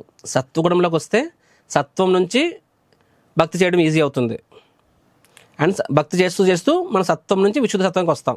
అవునా కాదా? సో ఇప్పుడు మనము రజోతమో గుణాల్లో ఉంటాము. వాటి నుంచి సత్వంలోకి రావాలంటే ఏం చేయాలంటే అలాంటి అలవాట్లు చేసుకోవాలి. ఇక్కడ కృష్ణుడు ఏం చెప్తారంటే, ఈ సత్వగుణంలో ఉన్నవాడు ఏం తింటాడు, రజోగుణంలో ఉన్నవాడు ఏం తింటాడు, తమో గుణంలో ఉన్నవాడు ఏం తింటాడు చెప్పారు. సో ఆ గుణాల్లో ఉన్నవాళ్ళు ఏం చేస్తారు అని ఇక్కడ చెప్పారు. కానీ వైస వర్స సిమిలర్గా అవి తిన్న వాళ్ళకి ఆ గుణాలు వస్తాయి. 2 విధంగా కూడా ఆ గుణం ఉన్నవాళ్ళు అలాంటివి తినడానికి ఇష్టపడతారు, అలాంటివి తినేటప్పుడు కూడా అలాంటి గుణాలు వస్తాయి. ఫర్ ఎగ్జాంపుల్ సత్వగుణం ఉన్నవాడు క్లీన్ వస్త్రాలు ధరిస్తాడు, 2 రోజులు 3 రోజులు పాచిపోయిన బట్టలు వేసుకోడు. రైట్. సత్వగుణం ఉన్నవాడు, మేము ఉన్నాం ఫర్ ఎగ్జాంపుల్, నేను ఈ రోజు వేసుకున్న డ్రెస్ రేపు వేసుకోను, అది అవుట్ ఆఫ్ క్వశ్చన్. అది 2వ రోజు అసలు మైండ్ డిస్టర్బ్ అయిపోద్ది. రోజు కనీసం 3 సార్లు స్నానం చేయకపోతే మైండ్ డిస్టర్బ్ అయిపోతుంది. బాత్రూమ్కి వెళ్ళిన స్నానం చేయకపోతే మైండ్ డిస్టర్బ్ అవుతుంది. సత్వగుణంలో ఉన్న వాళ్ళు అంటే అశుభ్రతని భరించలేరు, వాళ్ళు డర్టీనెస్ని. సిమిలర్లీ సత్వగుణంలోకి రావాలి అంటే వైసవ చేయాలి. అప్పుడు మనం ఏం చేయాలి? మనం డ్రెస్సు వీళ్ళందరూ క్లీన్గా వేసుకోవాలి, మన ఇల్లు పరిసరాలు క్లీన్గా ఉండాలి. అప్పుడు ఏమవుతుంది? అప్పుడు సత్వగుణంలోకి వస్తున్నట్టు. మీకు అర్థమవుతుందండి? వైసే వర్స. సత్వగుణం ఉన్న వాళ్ళు క్లీన్గా ఉంటారు, ఆర్ క్లీన్గా ఉన్నప్పుడు సత్వగుణంలోకి వస్తాము, ఇలాగనమాట. సిమిలర్గా సత్వగుణంలో ఉన్న వాళ్ళు ఒక రకమైన ఆహారం తింటారు, ఆర్ ఆ రకమైన ఆహారం తిన్న వాళ్ళు సత్వగుణంలోకి వస్తారు. అదేవిధంగా రజోగుణంలో ఉన్న వాళ్ళు ఒక రకమైన ఆహారాన్ని తింటారు, ఆర్ అలాంటి ఆహారాన్ని మనం రెగ్యులర్గా తినడం వల్ల మనం రజోగుణంలోకి వస్తాము, ఇలాగనమాట. రైట్. సో ఇప్పుడు ఇక్కడ భగవంతుడు ఏం చెప్తున్నారంటే, అగైన్ మీకు ఫోటో పెడతాను చూడండి. ఇవన్నీ బేసిక్స్ చెప్తున్నారు, కానీ ఎందుకు చెప్తున్నారంటే అగైన్ ఆ శ్రద్ధాత్రయ విషయంలో. సో ఆహారంలో కూడా, సో సాత్విక ఆహారం అంటే ఏంటంటే మనం ప్రకృతి ఇచ్చింది యాజ్ ఈజ్గా అనమాట. Right. Dairy products, protein, vegetables, grains, right, కాయగూరలు, ధాన్యాలు, నెక్స్ట్ పాలు, పళ్ళు, ఇవేంటంటే ఇవి సత్వమైన ఆహారం. ఇది అహింస లేని ఆహారము. అఫ్కోర్స్ ఈరోజు డైరీ ప్రోడక్ట్స్ కూడా జంతువులు హింసించి తీసుకొస్తున్నాయి. సో అది డీటెయిల్ వాటి వెళ్ళట్లేదు నేను, బట్ అదర్వైజ్ సో ఇవి సత్వగుణ ఆహారం అండి, ఇవి ఫ్రెష్. సో సత్వగుణంలో ఉన్న వాళ్ళు ఏం చేస్తారు? ఫ్రెష్ ఫుడ్ తీసుకుంటారు, సాత్వికమైన ఆహారం తీసుకుంటారు, ఎవరిని బాధ పెట్టకుండా చూసుకుంటారు, అది సత్వగుణం అనమాట. రజోగుణంలో ఉన్న వాళ్ళు ఎలా ఉంటారంటే, వాళ్ళు రజ అంటే రాగ, వాళ్ళ సెన్సెస్ ఇంద్రియాలు, రజోగుణంలో ఉన్న వాళ్ళు చిటపట్లు ఆడుతూ ఉంటారు అనమాట. వాళ్ళ ఇంద్రియాలని డిస్టర్బ్ చేసేలాంటి ఆహారం ఎక్కువ ఇష్టపడతారనమాట. ఎక్కువ కారము, ఎక్కువ తీపి, పులుపు, రైట్, పచ్చళ్ళని, స్పైసీ కూడా ఇక్కడ చూడొచ్చు కదండి, హాట్ నోట్లు కానీ అంటారనమాట. సో అది వాళ్ళకి ఏం చేస్తుందంటే మైండ్ రెస్ట్లెస్ చేస్తుంది. సో సత్వగుణం ఆహారం ఏంటంటే మొదట్లో కూడా బాగానే ఉంటుంది, తర్వాత కూడా బాగుంటుంది. సత్వ అంటే ఎప్పుడైనా సరే initially also good, later also it is good. Or maybe initially కొన్నిసార్లు బాధగా ఉండొచ్చు, ఇనిషియల్లీ కొన్నిసార్లు కష్టంగా ఉండొచ్చు, కానీ తర్వాత సుఖాన్ని ఇస్తుంది. రజోగుణంలో ఏముంటుందంటే ఇనీషియల్గా కొంచెం సుఖంగా అనిపించవచ్చు, ఎందుకంటే వేడి వేడి హాట్ పకోడా అని చెప్పి, కానీ తర్వాత దుఃఖాన్ని ఇస్తుంది. చూడండి, ఇవన్నీ కూడా ఇప్పుడు స్వీట్ ఎక్కువ, నీ బాడీలో షుగర్ లెవెల్స్ పెరిగిపోతుంటాయి, సాల్ట్ ఎక్కువ, బీపీ పెరుగుతూ ఉంటుంది, right. So all these things, too much of these things are రజోగుణ. ఇనిషియల్గా ఒక రకమైన ఆనందాన్ని ఇచ్చిన తర్వాత బాధ కలుగుతుంది. అండ్ తమోగుణ ఆహారాలు ఎలా ఉంటాయంట, కూలిపోయినవి, పాచిపోయినవి, ఓల్డ్ అండ్ స్టైల్, అవి ఇనిషియల్గా కూడా దుఃఖాన్ని ఇస్తాయి, ఈవెన్చువల్లీ కూడా దుఃఖాన్ని ఇస్తాయి. ఇన్స్టెంట్ ఫుడ్ అంటే ఇన్స్టెంట్ మిజరీ, ఇన్స్టెంట్ దుఃఖం. సో అది భగవంతుడు చెప్పారు. సో మనం ఏం చేయాలి? సో సత్వగుణం ఏంటంటే పుష్టికరమైనవి, అంటే న్యూట్రిషియస్ ఫుడ్, రసపూర్ణములు, ఫ్రెష్ ఫుడ్, ఆరోగ్యంగా ఉంటాయి, మనోకు ప్రీతికరం ఉంటాయి, మనస్సుకు కూడా ప్రీతినిస్తాయి. ఫలితం ఏంటి? దీర్ఘకాల జీవనము, శుద్ధీకరణ, బలంగా, పుష్టికంగా, వ్యాధులనివి. చూడండి, మన పూర్వీకులు ఎంత ఆరోగ్యంగా ఉండేవాళ్ళు, వందల సంవత్సరాలు బతికేవాళ్ళు, ఎందుకంటే ఆరోగ్యమైన ఆహారం తీసుకునేవాళ్ళు. ఈ రెఫ్రిజిరేటర్లు ఇవన్నీ తలనొప్పులు ఉండేవి కాదు, అంటే మితంగా తినేవాళ్ళు, ఎక్కువ కష్టపడేవాళ్ళు. సో ఆరోగ్యంగా ఉండేవాళ్ళు. అసలు ఆహారమే వాళ్ళకి మెడిసిన్, సెపరేట్ మెడిసిన్ అంటే ఉండేది కాదు. అది food it self is the medicine for them. వాళ్ళకి ఏదైనా జబ్బు వచ్చినా సరే ఏ రకమైన ఆహారం తీసుకుంటే ఆ జబ్బు తగ్గిపోతుంది, ఆ రకమైన ఆహారం తీసుకునేవాళ్ళు వాళ్ళు, రైట్. సో సత్వగుణం ఆహారం ఉండేది. రజోగుణం అయినప్పుడు ఏమవుతుందంటే, ఈరోజు whole world is behind consumerism, రజో తమో గుణాలు అనమాట. ఒకటేంటంటే first of all people want, అంటే మా ఆధునిక మానవుడు ఎలా తయారాడంటే, ఒకప్పుడు బతకడం కోసం తినేవాళ్ళు, ఇప్పుడు తినడం కోసం బతుకుతున్నారు. ఇంకా అర్థమైందండి? సమ్టైమ్స్ మనము ఒకసారి మేము చెప్పాము, కొన్ని నిషిద్ధాహారాలు చెప్పినప్పుడు, ప్రభుజీ ఇవన్నీ తినకపోతే ఇంక బతకడం ఎందుకని చెప్పి, అంటే తినడం కోసం బతుకుతున్నావు నువ్వు. అరే మనిషి అనేవాడు పంది తినడం కోసం బతుకుతుందేమో, మనిషి అనేవాడు జీవస్య తత్వ జిజ్ఞాస అతాదో బ్రహ్మ జిజ్ఞాసను. మనిషి అనేవాడు నేను ఎవరినో తెలుసుకోవడం కోసం బతకాలి, బతకడం కోసం తినాలి, తినడం కోసం బతకడం అనేది జంతువులు చేస్తాయి అలాగా. వాటికి ఇప్పుడు ఒక ఆవు ఉంది, ఏ జంతువు అయినా సరే అలా ఆలోచిస్తే తింటుంది, అక్కడే కూర్చుంటుంది, అక్కడే బాధ రిటర్న్కి వెళ్తుంది, మళ్ళీ తింటుంది పడుకుంటుంది, దాని లైఫ్ ఇంకేం లేదు అక్కడది. సో జంతువులకి దే నథింగ్ బియాండ్ తినడము, తొంగోవడము, సంభోగము, తమను తాము రక్షించుకోవడము, డిఫెన్స్, అంతకు మించి వేరే లైఫ్ ఇంక లేదు దానికి. అది మనిషి అనేవాడి పర్పస్ అది కాదు అది. సో తినడం కూడా ఉంటుంది, మనం కూడా ఆహార నిద్ర భయం అవుతుంది, మనం కూడా తింటాము, మనం కూడా నిద్రిస్తాము, సరే సంభోగం అనేది, నెక్స్ట్ మనల్ని మనం రక్షించుకోవడము, ఇవన్నీ మనం కూడా చేస్తాం. ఇవి దేనికోసం చేస్తామంటే సో దట్ బతకడం కోసము, అండ్ అలాగ బతకడం కోసం చేస్తాము. సో దట్ బతికినప్పుడే నువ్వు భగవంతుని, నువ్వు ఆధ్యాత్మిక జీవితంలో ముందుకు వెళ్ళగలవు. బతకడం కోసం అవి చేస్తాం తప్ప వాటి కోసం బతకం మనము. అర్థం చేసుకోవాలి తేడా. సో కానీ మోడర్న్ మ్యాన్ ఎలా అయిపోయాడంటే దాటి కోసం, తిండి కోసమే బతుకుతున్నట్టుగా. అప్పుడు ఏమవుతుంది, ఎంత మ్యాక్సిమం వందల వేల రకాల వెరైటీస్ పేరుతో, అండ్ దానివల్ల ఆరోగ్యం ఎంత చెడగొట్టుకుంటా అంటే, మన మంతెన ఆశ్రమంలో వెళ్ళినప్పుడు చెప్పారు, మంతె అన్నాడు, మార్కెట్ పైనున్నా కిందున్నా, ఏంటిది రెసెషన్ వచ్చినా సరే రాకపోయినా సరే, స్విగ్గీ జొమాటో ఉన్నంత కాలము మా బిజినెస్ బ్రహ్మాండంగా నడుస్తుందండి అని చెప్పాడు. స్విగ్గీ జొమాటో ఉన్నంత కాలం మా బిజినెస్ బ్రహ్మాండంగా నడుస్తుంది. ఇంట్లో అమ్మ ఫ్రెష్గా ఉండే ఫుడ్ వద్దు, రెస్టారెంట్లో 10 రోజుల ముందు పాచిపోయిన ఫుడ్ కావాలన్నమాట. డబ్బులు గుల్లవుతాయి, ఆరోగ్యం గుల్లవుతుంది, అన్ని రకాలుగా కూడా. ఈ విషయం నేను చెప్పాలి, ఈ కాన్సెప్ట్ మీకు బాగా చెప్పాలి. ఈ కాన్సెప్ట్ యాక్చువల్గా మీకు తెలియదు, రెస్టారెంట్ లైన్ ఎలా ఉంటుందంటే, ఏ ఆహారం కూడా వారంగా ఒకసారి తయారు చేస్తారు. మీరు బిర్యానీ తిన్న రైస్ ముందుగా వారం రోజులకు ఉంటుంది, అలాగన ఆ గ్రేవీ వారం రోజులకు ఒకసారి చేస్తారు. బికాస్ నా ఫ్రెండ్ ఒక హోటల్ ఇండస్ట్రీలో ఉన్నారు, and even because we know it actually. So వారం ఒకసారి గ్రేవీ చేస్తారు. మీరు ఆర్డర్ ఇస్తే 20 నిమిషాలు ఎలా వస్తుంది ఎప్పుడైనా ఆలోచించారా? ఆయిల్ వేస్తాము. బికాస్ నేను కూడా కన్సెప్ట్ కొన్ని రెస్టారెంట్స్లో నేర్చుకున్నాను నేను. బికాజ్ ఒక టైంలో నేను భక్తులకి వండాలని చెప్పి ఐ లెర్న్డ్. సో వేస్తారు, రెడీమేడ్ గ్రేవీ వేసేస్తారు, readymade vegetable, boiled fried vegetable రెడీగా ఉంటాయి, రైస్ ముందు ఉంటుంది, ఇది ఇచ్చేస్తారు అనమాట. సో 2 నిమిషాలు తయారు చేస్తారు. నీ ఆరోగ్యం కోసం 10 నిమిషాలు లేట్ చేయలేవా? ఒక అరగంట లేట్ చేస్తే ఫ్రెష్ ఆహారం తీసుకోవచ్చు. మనకి రజో తమో గుణం ఆహారే కావాలి. సో అది పూర్తి తమో గుణం అది, ఎందుకంటే రోజులు తరబడి ఉన్నది. నెక్స్ట్ రజోగుణం, ఎందుకంటే టూ మచ్ స్పైసీ, మనకు అన్ని ప్రతిరోజు అలాంటిది కావాలి. ఆరోగ్యం ఏమవుతుంది? ఈ రోజుల్లో జనాలు ఎంత డబ్బులు ఖర్చు పెడుతున్నారు. భగవంతుడి కోసం రూపాయి ఇవ్వండి అంటే ఇవ్వం, కానీ ఫస్ట్ ఆఫ్ ఆల్ అనారోగ్యాన్ని కొని తెచ్చుకోవడం కోసం ₹1000 ఖర్చు పెడతాం. ఇది point number 1, right? So anyhow ఇంకా చాలా చెప్పొచ్చు. ఒకటి, ఆరోగ్యం కూడా మంచిది కాదు. రెండోది, నీ కాన్షియస్నెస్ కూడా మంచిది కాదు. ఎప్పుడైనా సరే ఏ ఇంట్లో అయితే తల్లి వండుతుందో ఆ ఇంట్లో ప్రేమ ఆత్మీయతలు ఉంటాయి. ఎందుకంటే నువ్వు తినే ఆహారము 3 స్థాయిల్లో ఉంటుంది. గ్రాస్ ఫుడ్ మలమూత్రాలుగా వచ్చేస్తుంది, అండ్ అందులో ఉన్న ప్రోటీన్స్, విటమిన్స్ నీ నెత్తురులోకి వెళ్తాయి, రైట్? స్థూల పదార్థాలు నీ మలమూత్రాలుగా వచ్చేస్తుంది, సూక్ష్మ పదార్థాలు నీ రక్తంలో కలుస్తాయి. అంటే ఏంటంటే proteins, vitamins, minerals. And consciousness నీ మైండ్లోకి వెళ్తుంది. అంటే వండేవాడు వడ్డించేవాడు కాన్షియస్నెస్ అంటే చేతన. ఈ విషయం ఎవరికి తెలియదు. ఈ రోజుల్లో స్థూలమే చూస్తున్నారు, అంటే రుచిగా ఉంటే చాలు అని చెప్పి. ఈవెన్ అది న్యూట్రిషన్ కూడా ఎవరు ఆలోచించట్లేదు. కానీ ఒకటి టేస్ట్, 2 న్యూట్రిషన్, 3వది కాన్షియస్నెస్. ఈ 3 ఫుడ్లో ఉంటాయి. కాన్షియస్నెస్ అంటే వాడు ఏ చేతనలో వండాడు? ప్రేమగా భక్తిగా వండాడా, లేకపోతే కుటుంబం మీద ప్రేమతో వండాడా, లేకపోతే డబ్బు కోసం వండాడా? మరి రెస్టారెంట్ ఫుడ్ తింటే రెస్టారెంట్ పెట్టినవాడు డబ్బు కోసం పెడతాడు, వండేవాడు డబ్బు కోసం వండుతున్నాడు, రైట్? నెక్స్ట్ వడ్డించేవాడు డబ్బు కోసం వడ్డిస్తున్నాడు. సో ప్రతి దగ్గర నాకేంటి తినేవాడిలో కూడా నాకేంటి అనే ఫీలింగ్ వస్తుంది.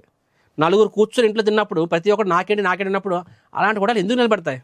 నేను అందుకే చెప్తా, మా భక్తులకు చెప్తాను, అమ్మా మీ పిల్లల్ని బాగా చదివించకపోయినా నష్టం లేదు, కానీ ముందు వంట నేర్పించండి అని చెప్పి. ఇంట్లో ఉన్న ఆడది గయ్యాలి అయినా పర్వాలేదు, ఆవిడ వంట చేయడం నేర్చుకుంటే అట్లీస్ట్ కుటుంబం నిలబడుతుంది. వంట చేయకుండా బయట ఫుడ్ తీసుకుంటే ఆ కుటుంబం నిలబడదు, స్టిల్ నాట్. బికాజ్ ఆ కాన్షియస్నెస్ అనేది జనాలకు అర్థం కాదు.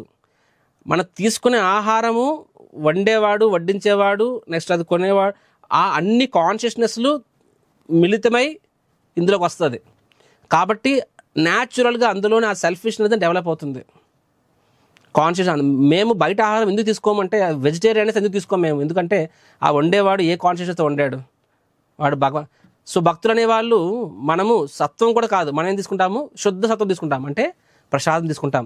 అంటే వండినప్పుడు కూడా భగవంతుని కోసం వండుతున్నాము, అండ్ ఆ ప్రేమతో వండాము కాబట్టి ఆ కాన్షియస్నెస్, అందులో భక్తి ఉంటుంది. అది తీసుకున్నప్పుడు కూడా ప్రేమతో, కుటుంబం మీద ప్రేమతో వడ్డిస్తున్నాము. కుటుంబం మీద ప్రేమ, నా స్వార్థం గురించి. ఏ తల్లి కూడా తన గురించి తనకి పక్కన పెట్టుకొని వడ్డించదు, ముందు వడ్డించిన తర్వాతే తీసుకుంటుంది. Today's women's day. అందరి మాతృమూర్తులకి నమస్కారం. ఎందుకంటే ఈ లోకంలో భగవంతుడు నిజమైన ప్రేమ అనేది జీవి మరియు భగవంతుడి మధ్య ఉంటుంది. ద రియల్ లవ్ అన్నది lord and the supreme lord and the jiva, that is the real love. కానీ ఈ భౌతిక ప్రపంచంలో నిజమైన ప్రేమకి అత్యంత సమీపంగా వచ్చే ప్రేమ తల్లి ప్రేమ. తల్లి ప్రేమ అంటే 100% నిస్వార్థంగా ఉంటుంది. కొడుకు నాకేం చేస్తాడా చేయడా, భవిష్యత్తులో చూసుకుంటాడా చూసుకోడా, ఏ తల్లి ఆలోచించదు. భగవంతుడిని మనం ఎలా ప్రేమించాలి అంటే నేను చెప్తున్నాను కదండి, ఎటువంటి లాభాపేక్ష లేకుండా నిరాటంకంగా నిస్వార్థంగా ఇలా చేయాలి భగవంతుని సేవ. ఈ లోకంలో నిరాటంకంగా నిస్వార్థంగా సేవ చేసే ఏకైక వ్యక్తి తల్లి. తనకు ఆరోగ్యం బాగున్నా బాగోకపోయినా నిరాటంకంగా చేస్తుంది. 365 రోజులు చేస్తుంది, సెలవు అడగదు. పని మనిషి సెలవు అడుగుతుంది, నెలకు వారం రోజు సెలవు ఇవ్వాలి. నెక్స్ట్ నిస్వార్థంగా, పెద్ద అయ్యాక నా కొడుకు నాకు పెడతాడు పెట్టడం, తన పెళ్ళి అయ్యాక వెళ్ళిపోతాడేమో, వెళ్ళిపోని అయినా సరే పెడుతుంది. So mother. సో తీసుకునే ఆహారం అనేది, అండ్ ఇప్పుడు so we can understand. So సత్వగుణం అంటే ఇట్ ఈస్ అంటే fresh vegetables, fresh fruits and everything, right? And of course non vegetarian చెప్తే ఆబ్వియస్లీ రజోతమో గుణాలు. చూడండి, జంతువులని హింసించినప్పుడు, చచ్చిపోతున్నప్పుడు ఏ జంతువు కూడా నవ్వుతూ చచ్చిపోదు, ఏడుస్తూ చస్తుంది.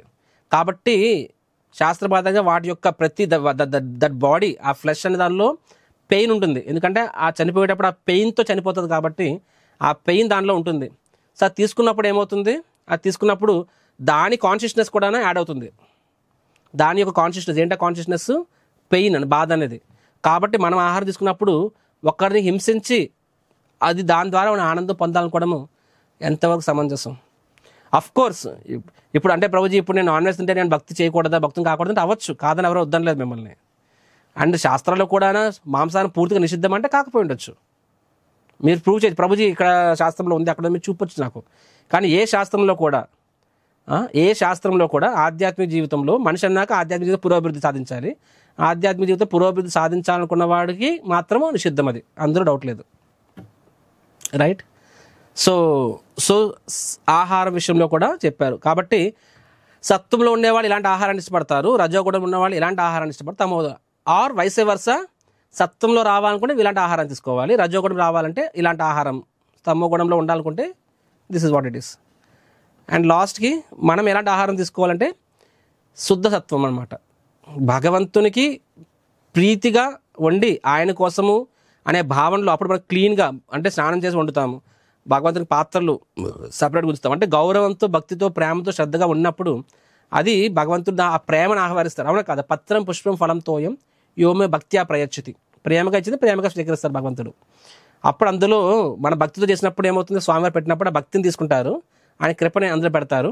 దాన్ని మనం తీసుకున్నప్పుడు మన కుటుంబానికి వడ్డించినప్పుడు వాళ్ళకి తెలియకపోయి ఉండొచ్చు, వాళ్ళ భక్తులు కాకపోయి ఉండొచ్చు, అయినా సరే నేను చెప్పినట్టుగా ట్యాబ్లెట్ తెలిసేసుకున్నా తెలియకుండా వేసుకున్నా సరే పనిచేస్తుంది. ఇప్పుడు ఇద్దరు మాత్రం తెలియకుండా వేసుకున్నా పనిచేస్తాయి కదా. అలాగనే ప్రసాదం కూడా పనిచేస్తుంది. వాళ్ళకి తెలియకుండా వాళ్ళు భక్తులు అయిపోతారు వాళ్ళు. అందుకని ఇస్కాన్ జపం చేయండి అంటే అందరూ chant can't Prasad thank you. ప్రసాదం విషయం మాత్రం అందరూ ముందుగా ఉంటారనమాట. నెక్స్ట్ భగవంతుడు చెప్పినట్టుగా యజ్ఞ దాన తప అని చెప్పాను కదా. సో యజ్ఞ అనే ఎలిమెంట్ గురించి చెప్తారు. సో యజ్ఞంలో ఏంటంటే, సో ఇందులో కూడా యజ్ఞంలో యాక్చువల్ ఎలా అయితే శాస్త్రం యజ్ఞ దాన తప మూడు కూడా శాస్త్రంలో చెప్పినట్టుగా చేయడం ద్వారా ఏమవుతుంది, కామ క్రోధ లోభాలని జయిస్తాం మనము. కానీ భగవంతుడు చెప్తున్నారు, కానీ యజ్ఞ దాన తప చేసిన వాళ్ళు కూడా ఎగ్జాక్ట్గా శాస్త్రం ప్రకారంగా చేయరు, వేరే రకాలుగా చేస్తారని చెప్పి. సో శాస్త్రం ప్రకారం చేసిన వాళ్ళు ఎలాగంట, శాస్త్ర నిర్దేశం చేసిన వాళ్ళు ఎలా ఉంటారంటే ఇది నా బాధ్యత అనే భావనలో చేస్తారు. రైట్.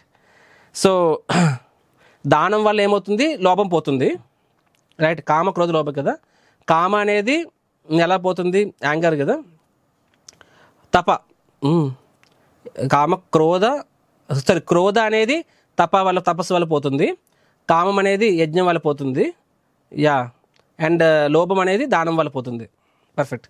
సో ఈ యజ్ఞము శాస్త్రం ప్రకారం ఎలా చేయాలి, ఇది నా బాధ్యత అనే భావనలో చేయాలి తప్ప రజోగుణం ఎలా చేస్తారంట చూడండి, ఇక్కడ భౌతిక లాభం కొరకు లేదా ఆడంబరం కోసం చేస్తే అది రజోగుణం అవుతుందన్నమాట. కొంతమంది చేస్తారు, ఇప్పుడు అభిషేకాలు చేస్తారు, పెద్ద పెద్ద ప్రోగ్రామ్స్ చేస్తారు, కానీ అక్కడ తన ఫోటోలు పెట్టుకుంటారు అనమాట. ప్రతి దగ్గర ఫోటోలు పెట్టుకోవడము సో అంటే వాళ్ళ గుర్తింపు కోరుకుంటారు. రైట్. ఆర్ ఫలాపేక్ష.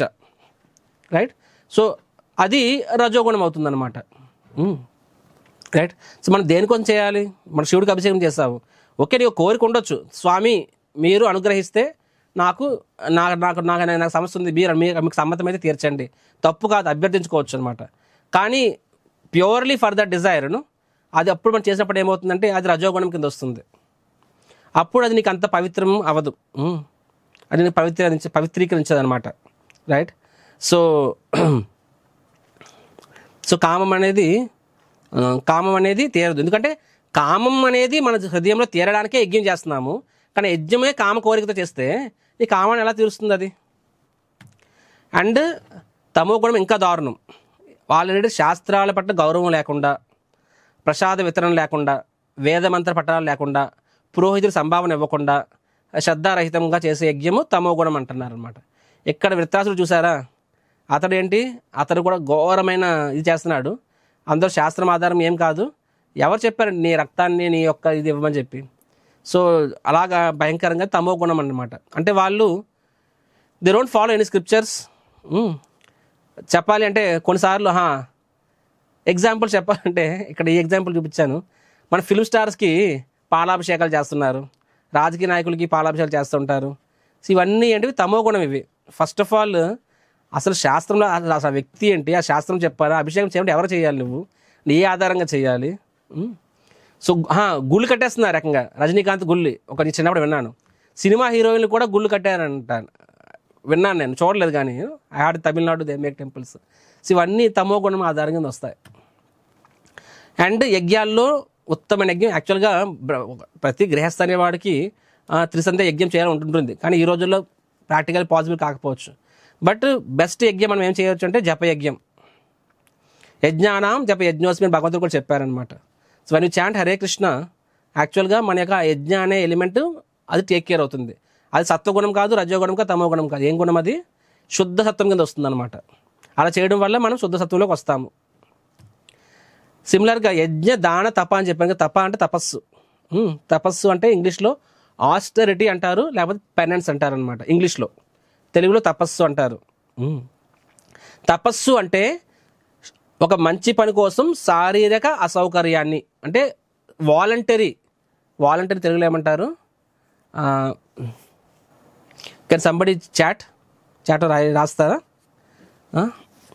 వాలంటరీ ఆస్టరిటీ అంటే తనకు తానుగా స్వతహాగా శారీరక అసౌకర్యం తీసుకోవడం అనేది.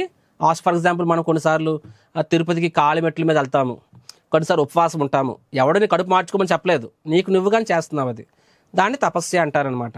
రైట్? తెల్లవారు లేస్తున్నావు, ఇవన్నీ తపస్య అనమాట. సో ఇలాగా 3 రకాల తపస్సులు ఉంటాయంట. సో భగవంతుడు తపస్య చేయాలని చెప్తున్నారనమాట. తపో దివ్యం చాట్ బాక్స్లో ఎవరు రాశారు? స్వచ్ఛందంగా. థ్యాంక్ యూ అమ్మ. స్వచ్ఛందంగా మనకు మనం అసౌకర్యాన్ని కలిగించుకుంటున్నాం ఒక మంచి పని కోసం, దాన్ని తపస్య అంటారనమాట. సో ఈ తపస్యలో 3 రకాలు ఉన్నాయంట: శారీరక, వాక్కు, మానసిక అని చెప్పి 3 kinds ఆఫ్ ఆస్టరిటీస్. సో వాటి గురించి భగవంతుడు చెప్తారు. శారీరక తపస్య అంటే ఏంటి, వాక్ తపస్య అంటే ఏంటి, మానసిక తపస్య అంటే ఏంటి అని చెప్పి మళ్ళీ శారీరక తపస్యలో కూడా ఐడియల్గా ఎలా ఉండాలి, కానీ రజోగుణంలో ఎలా ఉంటుంది, తమో గుణంలో ఎలా ఉంటుంది. సిమిలర్గా వాక్కు రజో ఎలా ఉంటుంది, తమో ఎలా ఉంటుంది, మానసిక రజో ఎలా ఉంటుంది, తమో ఎలా ఉంటుంది, అలా చెప్తారు. సో వాస్తవంగా సత్వగుణంలో విశుద్ధ సత్వగుణం ఎలా ఉంటుందంట? శారీరక తపస్య దేవద్విజ గురు ప్రాజ్ఞ పూజానాం శౌచమార్జవం బ్రహ్మచర్య అహింసాచ శారీరం తప ఉచ్యతే. అంటే భగవంతుణ్ణి, బ్రాహ్మణుల్ని, ఆధ్యాత్మిక గురువుని, పూజనీయులైన తల్లిదండ్రుల్ని మొదలగు వారిని పూజించుట, రైట్, ఇది కూడా శారీరక తపస్సు అంట. ఇది కాకుండా శుచిత్వం అంటే క్లెన్లీనెస్, సరళత్వము, బ్రహ్మచర్యము, అహింస అనునవి శారీరక తపస్సు అని చెప్పబడును. రైట్? సో భగవంతుని ఏం చెప్తున్నారు? ఇవన్నీ కూడా రైట్ అంటే భగవంతుని గౌరవించాలి, బ్రాహ్మణుల్ని గౌరవించాలి, గురువుల్ని గౌరవించి పూజించాలి, తల్లిదండ్రుల్ని, వీళ్ళందరినీ పూజించడము తపస్య. మనకు అనిపిస్తుంది ఎందుకు అలా చేయాలని చెప్పి. చాలాసార్లు మందిరాలకు వస్తారు, భగవంతుని ముందు కనీసం ప్రణామం చేయాలని కూడా చేయరు. కొంతమంది తెలియదేమో, పర్లేదు. కొంతమంది తెలుస్తుంది, ఎందుకంటే మిగతా భక్తులు ప్రణామం చేస్తున్నారు, అయినా చేయరనమాట. వచ్చామో కూడా వెళ్ళిపోయామని చెప్పి. తల్లిదండ్రులు పాదాలు నమస్కరించడం అనేది ఈ రోజుల్లో అదొక సంథింగ్ రాంగ్. గురువుల్ని గౌరవించాలి, వాళ్ళకి సేవ చేయాలి, నేను ఎందుకు చేయాలి? సో అది కొన్నిసార్లు కష్టంగా అనిపించవచ్చు. తపస్య అని ఎందుకన్నారంటే, తపస్య అంటే వాలంటరీగా నీకు నువ్వుగా స్వచ్ఛందంగా. కొన్నిసార్లు అనిపిస్తుంది, మనకి అనిపించినప్పుడు చేస్తాం, అనిపించకపోవచ్చు కొన్నిసార్లు, అయినా మనం చేయాలి. ఎందుకని అయినా చేయాలి, అప్పుడు నువ్వు పవిత్రం అవుతావు అనమాట. చెప్పాను కదండి, యజ్ఞ దాన తప వల్ల ఏమవుతుంది? క్రోధం పోతుంది. రైట్? సో యజ్ఞ దాన తప అన్నది. సో తపస్య. ఒకసారి శ్రీల ప్రభుపాదుల వారు తన శిష్యుళ్ళు టెంపుల్కి వచ్చినప్పుడు గురువుని చూసినప్పుడు శిష్యుడు కూడా ప్రణామం చేయాలన్నమాట. అందరూ చేస్తారు, ఒక డివోటీ చేయలేదు. ఆయన పేరు గర్గముని ప్రభు, చాలా మంచి డివోటీ ఆయన, కానీ తపస్సు తానే ఆయన ప్రణామం చేయలేదు. ప్రభుపాద ఆయన కొంచెం ఆశ్చర్యంగా చూస్తారు. అంటే ప్రభుపాదకి ఏమీ అవసరమని కాదు, గురువు గారికి సేవ చేయడం అనేది శిష్యుడు అవసరం, గురువు అవసరం కాదు అది. కాకపోతే ఈయన మంచి భక్తుడే కదా, ఈయన చేయలేదని ప్రభుపాద కొంచెం ఆశ్చర్యపోయారు. ఆ విషయం ఆయనకు అర్థమైంది, ప్రభుపాద నా వైపు అదే రకంగా చూశారని చెప్పి. సో ఆయన వెళ్ళారు ప్రభుపాదకి, వెళ్ళి ప్రభుపాద్ మీరంటే నాకు ప్రాణం, రైట్, సో మీకోసం ఏమైనా చేస్తాను నేను, కానీ ప్రణామం చేయడానికి ఆర్టిఫిషియల్గా అనిపించింది నాకు ఆ ఫీలింగ్ రాలేదు. ఫీలింగ్ రాకుండా చేయడం వల్ల ఏం లాభం, అందుకని నేను చేయలేదు అన్నారనమాట. వాట్ ఈస్ దిస్, అందుకని చేయలేదని చెప్పి. అప్పుడు శ్రీల ప్రభుపాద ఏమన్నారు? ఫస్ట్ నువ్వు చెయ్యి, తర్వాత ఫీలింగ్స్ వస్తాయని చెప్పారనమాట. రైట్? ఎందుకంటే సాధనా భక్తిలో నేను ఫీలింగ్ వచ్చినప్పుడే చేస్తాను అనుకుంటే కుదరదు, ముందు చేసిన తర్వాతనే నెమ్మదిగా ఫీలింగ్స్ డెవలప్ అవుతాయి. ఫర్ ఎగ్జాంపుల్ స్టూడెంట్ లైఫ్లోని నాకు చదవాలనిపించినప్పుడు చదువుతాను అనుకుంటే కుదరదు. ఫస్ట్ నువ్వు చదువు, తర్వాత చదవాలనిపిస్తుంది. చిన్నపిల్లడు నేను చెప్పాను కదా, సంఖ్యలో ఉన్నప్పుడు ఏ పిల్లవాడికి స్కూల్కి వెళ్ళాలనిపించదు. ఈవెన్ సుందర్ పిచ్చై కూడా స్కూల్కి వెళ్ళాలనిపించి ఉండదు. న్యూటన్కి కూడా, ఐన్స్టీన్కి కూడా స్కూల్కి వెళ్ళాలనిపించి ఉండదు. బలవంతం మీద వెళ్తారు, ఆర్ తర్వాత నాకు అవసరం కాబట్టి వెళ్తారు, తర్వాత ఇష్టపూర్వకంగా చేస్తారనమాట. సిమిలర్గా భక్తిలో ఒకసారి మనకు అర్థమైంది, కృష్ణుడు దేవాది దేవుడు, నేను గురువు సపోర్ట్ లేకుండా చేయలేను, గురువు గారు చెప్పిన నియమ నిబంధన పాటించడం ద్వారా నా హృదయం పవిత్రమవుతుంది. సో అది నీకు ఇనిషియల్గా ఇంట్రెస్ట్ ఉండకపోవచ్చు, ఒకరోజు చేయాలనిపిస్తే ఒకరోజు చేయాలనిపించకపోవచ్చు, కానీ నియమానుసారంగా మనం చేయాలి. రైట్? అందుకని తపస్య అన్నారు. సిమిలర్గా గురువు గారిని గౌరవించడం తపస్య అంటే కొన్నిసార్లు అనిపించకపోయినా మనం చేస్తూ ఉండాలి. భగవంతుడు రైట్, మన నామం జపం చేస్తాము, మార్నింగ్ లెగుస్తాము. సో తెల్లవారు చూసారు ఇక్కడ శుచిత్వము, క్లీన్లీనెస్, స్నానం చేయడం అనేది. సో సిమిలర్గా సరళత్వం అంటే సింపుల్గా ఉండడము, బ్రహ్మచర్యం. రైట్. సో బ్రహ్మచర్యం అంటే అది గృహస్థులు వర్తించదు, మాకు వర్తిస్తుంది. రైట్, మాకు ఈరోజు నచ్చింది కదని చెప్పి ఉంటాము, నచ్చని రోజు ఆరు మాకు బోర్ కొట్టిన రోజు నాడు మేము వెళ్ళి ఎవరో స్త్రీతో ఎవరో we don't associate. Right, so control అనేది కంపల్సరీ అనమాట. సో అది శుచిత్వం. సిమిలర్గా ఏకాదశి రోజు నాడు ఉపవాసం ఉంటాము. కొన్ని రోజులు నాకు మనసు లేదు తినేస్తాను, నో, నీకు మనసు ఉన్నా మనసు లేకపోయినా సరే పాటించదు ఈ మంచికి. సో ఇది శారీరక తపస్సు అనమాట. అంటే ఇంద్రియాల యొక్క అవసరాలు కొన్నిసార్లు నో అని చెప్పాల్సిందే, శారీరక తపస్సు అనమాట ఇలా చేయడం అనేది. సో ఇలాగా మనం చేసింది ఇది శారీరక తపస్సు. సత్వగుణంలో ఉన్నవాడు ఎలా చేస్తారంట, అది శ్రద్ధాపూర్వకంగా చేస్తారు, అంటే గౌరవంతో చేస్తారు. గురువుల పట్ల, తల్లిదండ్రుల పట్ల వాళ్ళు పూజిస్తారు. ఎందుకు పూజిస్తారు? వాళ్ళ నుంచి అది ఆశించి కాదు, గౌరవంగా చేస్తారు. అదే రజోగుణంలో ఎలా చేస్తారంట, ఎందుకు రజోగుణం వాళ్ళు కూడా చేస్తారంట, కానీ ఏదో ఫలాపేక్షతో చేస్తారు. అంటే తల్లిదండ్రులకి దండం పెడితే నాకు డబ్బులు పాకెట్ మనీ ఇస్తారు, గురువుకి దండం పెడితే నాకేదో పోషన్ ఇస్తాడు. లేకపోతే దుర్యోధనుడు దుర్వాసమునికి చాలా సేవ చేశాడు. గురువుకి ఒక రకంగా దుర్వాసముని, సాధువులు బ్రాహ్మణులు సేవ చేశారు. కానీ దేనికోసం సేవ చేశాడు? దుర్వాసముని అడిగాడు, ఏదైనా కోరుకుంటే అడుక్కో అంటే దుర్యోధను ఏం చెప్పాడు తెలుసా అండి? ఒకే ఒక కోరిక అడుగు అంటాడు. మీరు ఎలాగైతే నా దగ్గరకు వచ్చి నా సేవ ఆతిథ్యాన్ని స్వీకరించారో అలాగే మీరు పాండవుల దగ్గరికి వెళ్ళి వాళ్ళ సేవ ఆతిథ్యాన్ని కూడా స్వీకరించండి అంటారనమాట. దుర్వాసముని పొంగిపోతాడు, దుర్యోధను ఎంత మంచోడు, పాండవులకు కూడా ఈ అదృష్టాన్ని ఇవ్వాలనుకుంటున్నాడని చెప్పి. కానీ వాస్తవంగా దుర్యోధన అండర్స్టాండింగ్ ఏంటి? దుర్వాసముని కోపిష్టి, పాండవులు ద్రౌపది తెలిసిన తర్వాత అక్షయ పాత్రలో ఇంకేం మిగలదు, ఇంకేం రాదు. కాబట్టి ద్రౌపది తెలిసిన తర్వాత దుర్వాసముని వెళ్ళాడు అనుకోండి, అప్పుడు ఆహారం ఉండదు, దుర్వాసముని కోపం వస్తుంది, పాండవులు శపించేస్తాడు. అంటే ఒక దురుద్దేశంతో ఇతరులకు హాని కలిగించేందుకు వాళ్ళు శారీరక తపస్సు చేస్తున్నాడు దుర్యోధనుడు. అదేమవుతుంది? అది తమో గుణంగా తపస్సు కింద వస్తుంది అనమాట. సిమిలర్గా మనకు కొన్నిసార్లు హిరణ్యకశిపుడు తపస్సు చేశాడు, శారీరక తపస్సు చేశాడు, కానీ దేనికోసము? హింసించడం కోసం. అది తమో గుణం కింద వస్తుంది. రజోగుణంలో కూడా తపస్సు చేస్తారు, కొన్నిసార్లు ఉపవాసాలు ఉంటారు, ఇవన్నీ ఉంటారు. దేనికోసము? పేరు ప్రతిష్టల కోసము, రైట్, గౌరవం పొందడం కోసము. కొన్నిసార్లు అది గర్వాన్ని తీసుకొస్తుంది, ఇది రజోగుణం కింద వస్తుంది అనమాట. సో వాళ్ళకి ఏమొస్తాయి? అశాశ్వతమైన ఫలితాలు వస్తాయి. సత్వగుణం ఫర్ ఎగ్జాంపుల్ సింపుల్ అండి, కుంభమేళకు వెళ్ళాము, ఆర్ ఇప్పుడు పుష్కర స్నానం చేస్తున్నాము, ఉపవాసం ఉంటున్నాము, రైట్. సో అది ఒకటి. ఇప్పుడు గంగాని స్నానం చేస్తాం చెప్పాను కదండి, అది ఇది నా బాధ్యత, ఆర్ అది భగవంతుని యొక్క జలము అనే అండర్స్టాండింగ్ చేస్తే అది శుద్ధ సత్వం, భక్తి కింద వస్తుంది. ఆర్ అదర్వైజ్ ఆల్సో నా బాధ్యత కూడా సత్వగుణం అనమాట. కానీ నా పాపాలు పోతాయి, మళ్ళీ వెళ్ళి పాపం చేసుకోవచ్చు, అది రజోగుణం. మీకు అర్థమవుతుందా? ఫలాపేక్షతో చేస్తే అది రజోగుణం కింద వస్తుంది అనమాట. అందుకు వేరే వాళ్ళని డిస్టర్బ్ చేయడం కోసం, హింసించడం కోసం శారీరక తపస్సు చేస్తే ఆ తమో గుణం కింద వెళ్తుంది. శాస్త్రాలు మనం చూస్తాము, some times people do this. దుర్యోధనుడు కూడా తపస్సు చేస్తాడనమాట, శక్తులు పొందడం కోసం, పాండవులు ఓడించడం కోసం, రైట్. తమో గుణం కింద వస్తాయి ఇవన్నీ. సో దిస్ ఈజ్ శారీరక తపస్సు. సో తపస్సు చెయ్యాలి, దేనికోసం చేయాలి? మనల్ని మనం పవిత్రీకరణ చేయించుకొని చేయాలి, భగవంతుని నిమిత్తం చేయాలి. అప్పుడు అది శుద్ధ సత్వ కింద వస్తుంది. చూడండి, అప్పుడు భగవంతుడు ప్రసన్నమవుతాడు, ప్లస్ చరమగమ్యం ప్రాప్తి వస్తుంది, రైట్.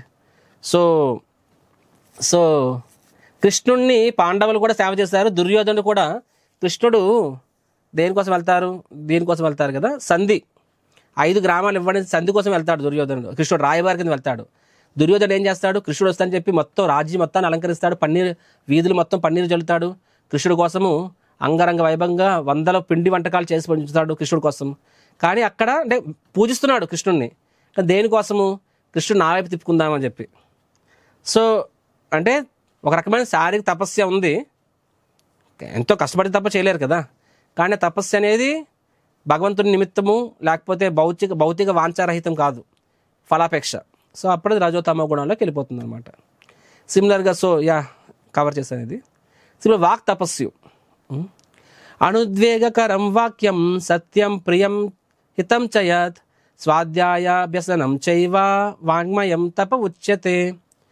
సో సిమిలర్గా సత్యము, ప్రియము, హితము, అనుద్వేగకరము అనే వచనాలు పలుకుట మరియు నిత్యము వేద పారాయణం చేయుట అనేది వాక్కుకు సంబంధించిన తపస్సు. సో క్రోధాన్ని జయించాలంటే వాక్ తపస్సు కూడా ఉండాలి, కంట్రోల్, సెల్ఫ్ కంట్రోల్ అనేది. సో అయితే ఈ వాక్ తపస్సు చేయాలి, కానీ ఇది ఎలా ఉండాలి, ఇది మనం సరైన రీతిలో చేయాలన్నమాట. సత్వగుణంలో ఎలా ఉంటారంట, సత్యంగా, ప్రియంగా, మేలుకోర చేస్తారు. అంటే మనం మాట్లాడే మాట ఎలా ఉండాలంటే ఫస్ట్ నిజమై ఉండాలి, కానీ నిష్ఠూరంగా ఉండకూడదు, ప్రియంగా ఉండాలి. మూడోది మేలుకోరి ఉండాలన్నమాట. ఇది రజోగుణంలో ఎలా ఉంటారంట, అనుకూలంగా వ్యర్థ పుకార్లు, అవసరాలకు అనుగుణంగా మ్యానిపులేషన్ చేస్తారు. తమో గుణంలో అబద్ధాలడం, ఉద్రేకభరితము, హాని కలిగించేలా చేస్తారనమాట.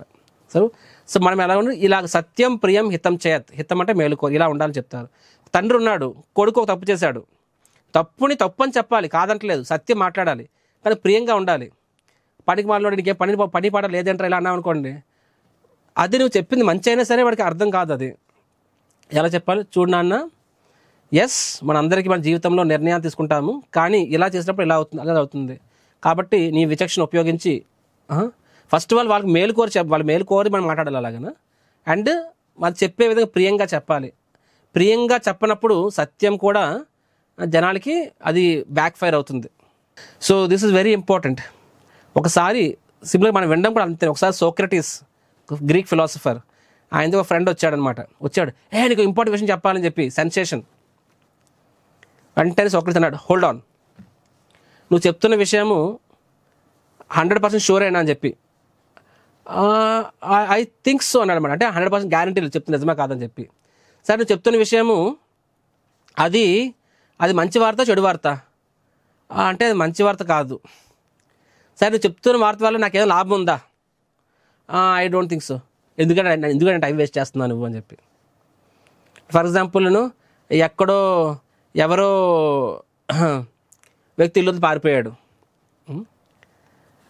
అది నిజమా కాదు నీకు తెలియదు. రెండోది అది మంచి వార్త అంటే కాదు, చెడు వార్త.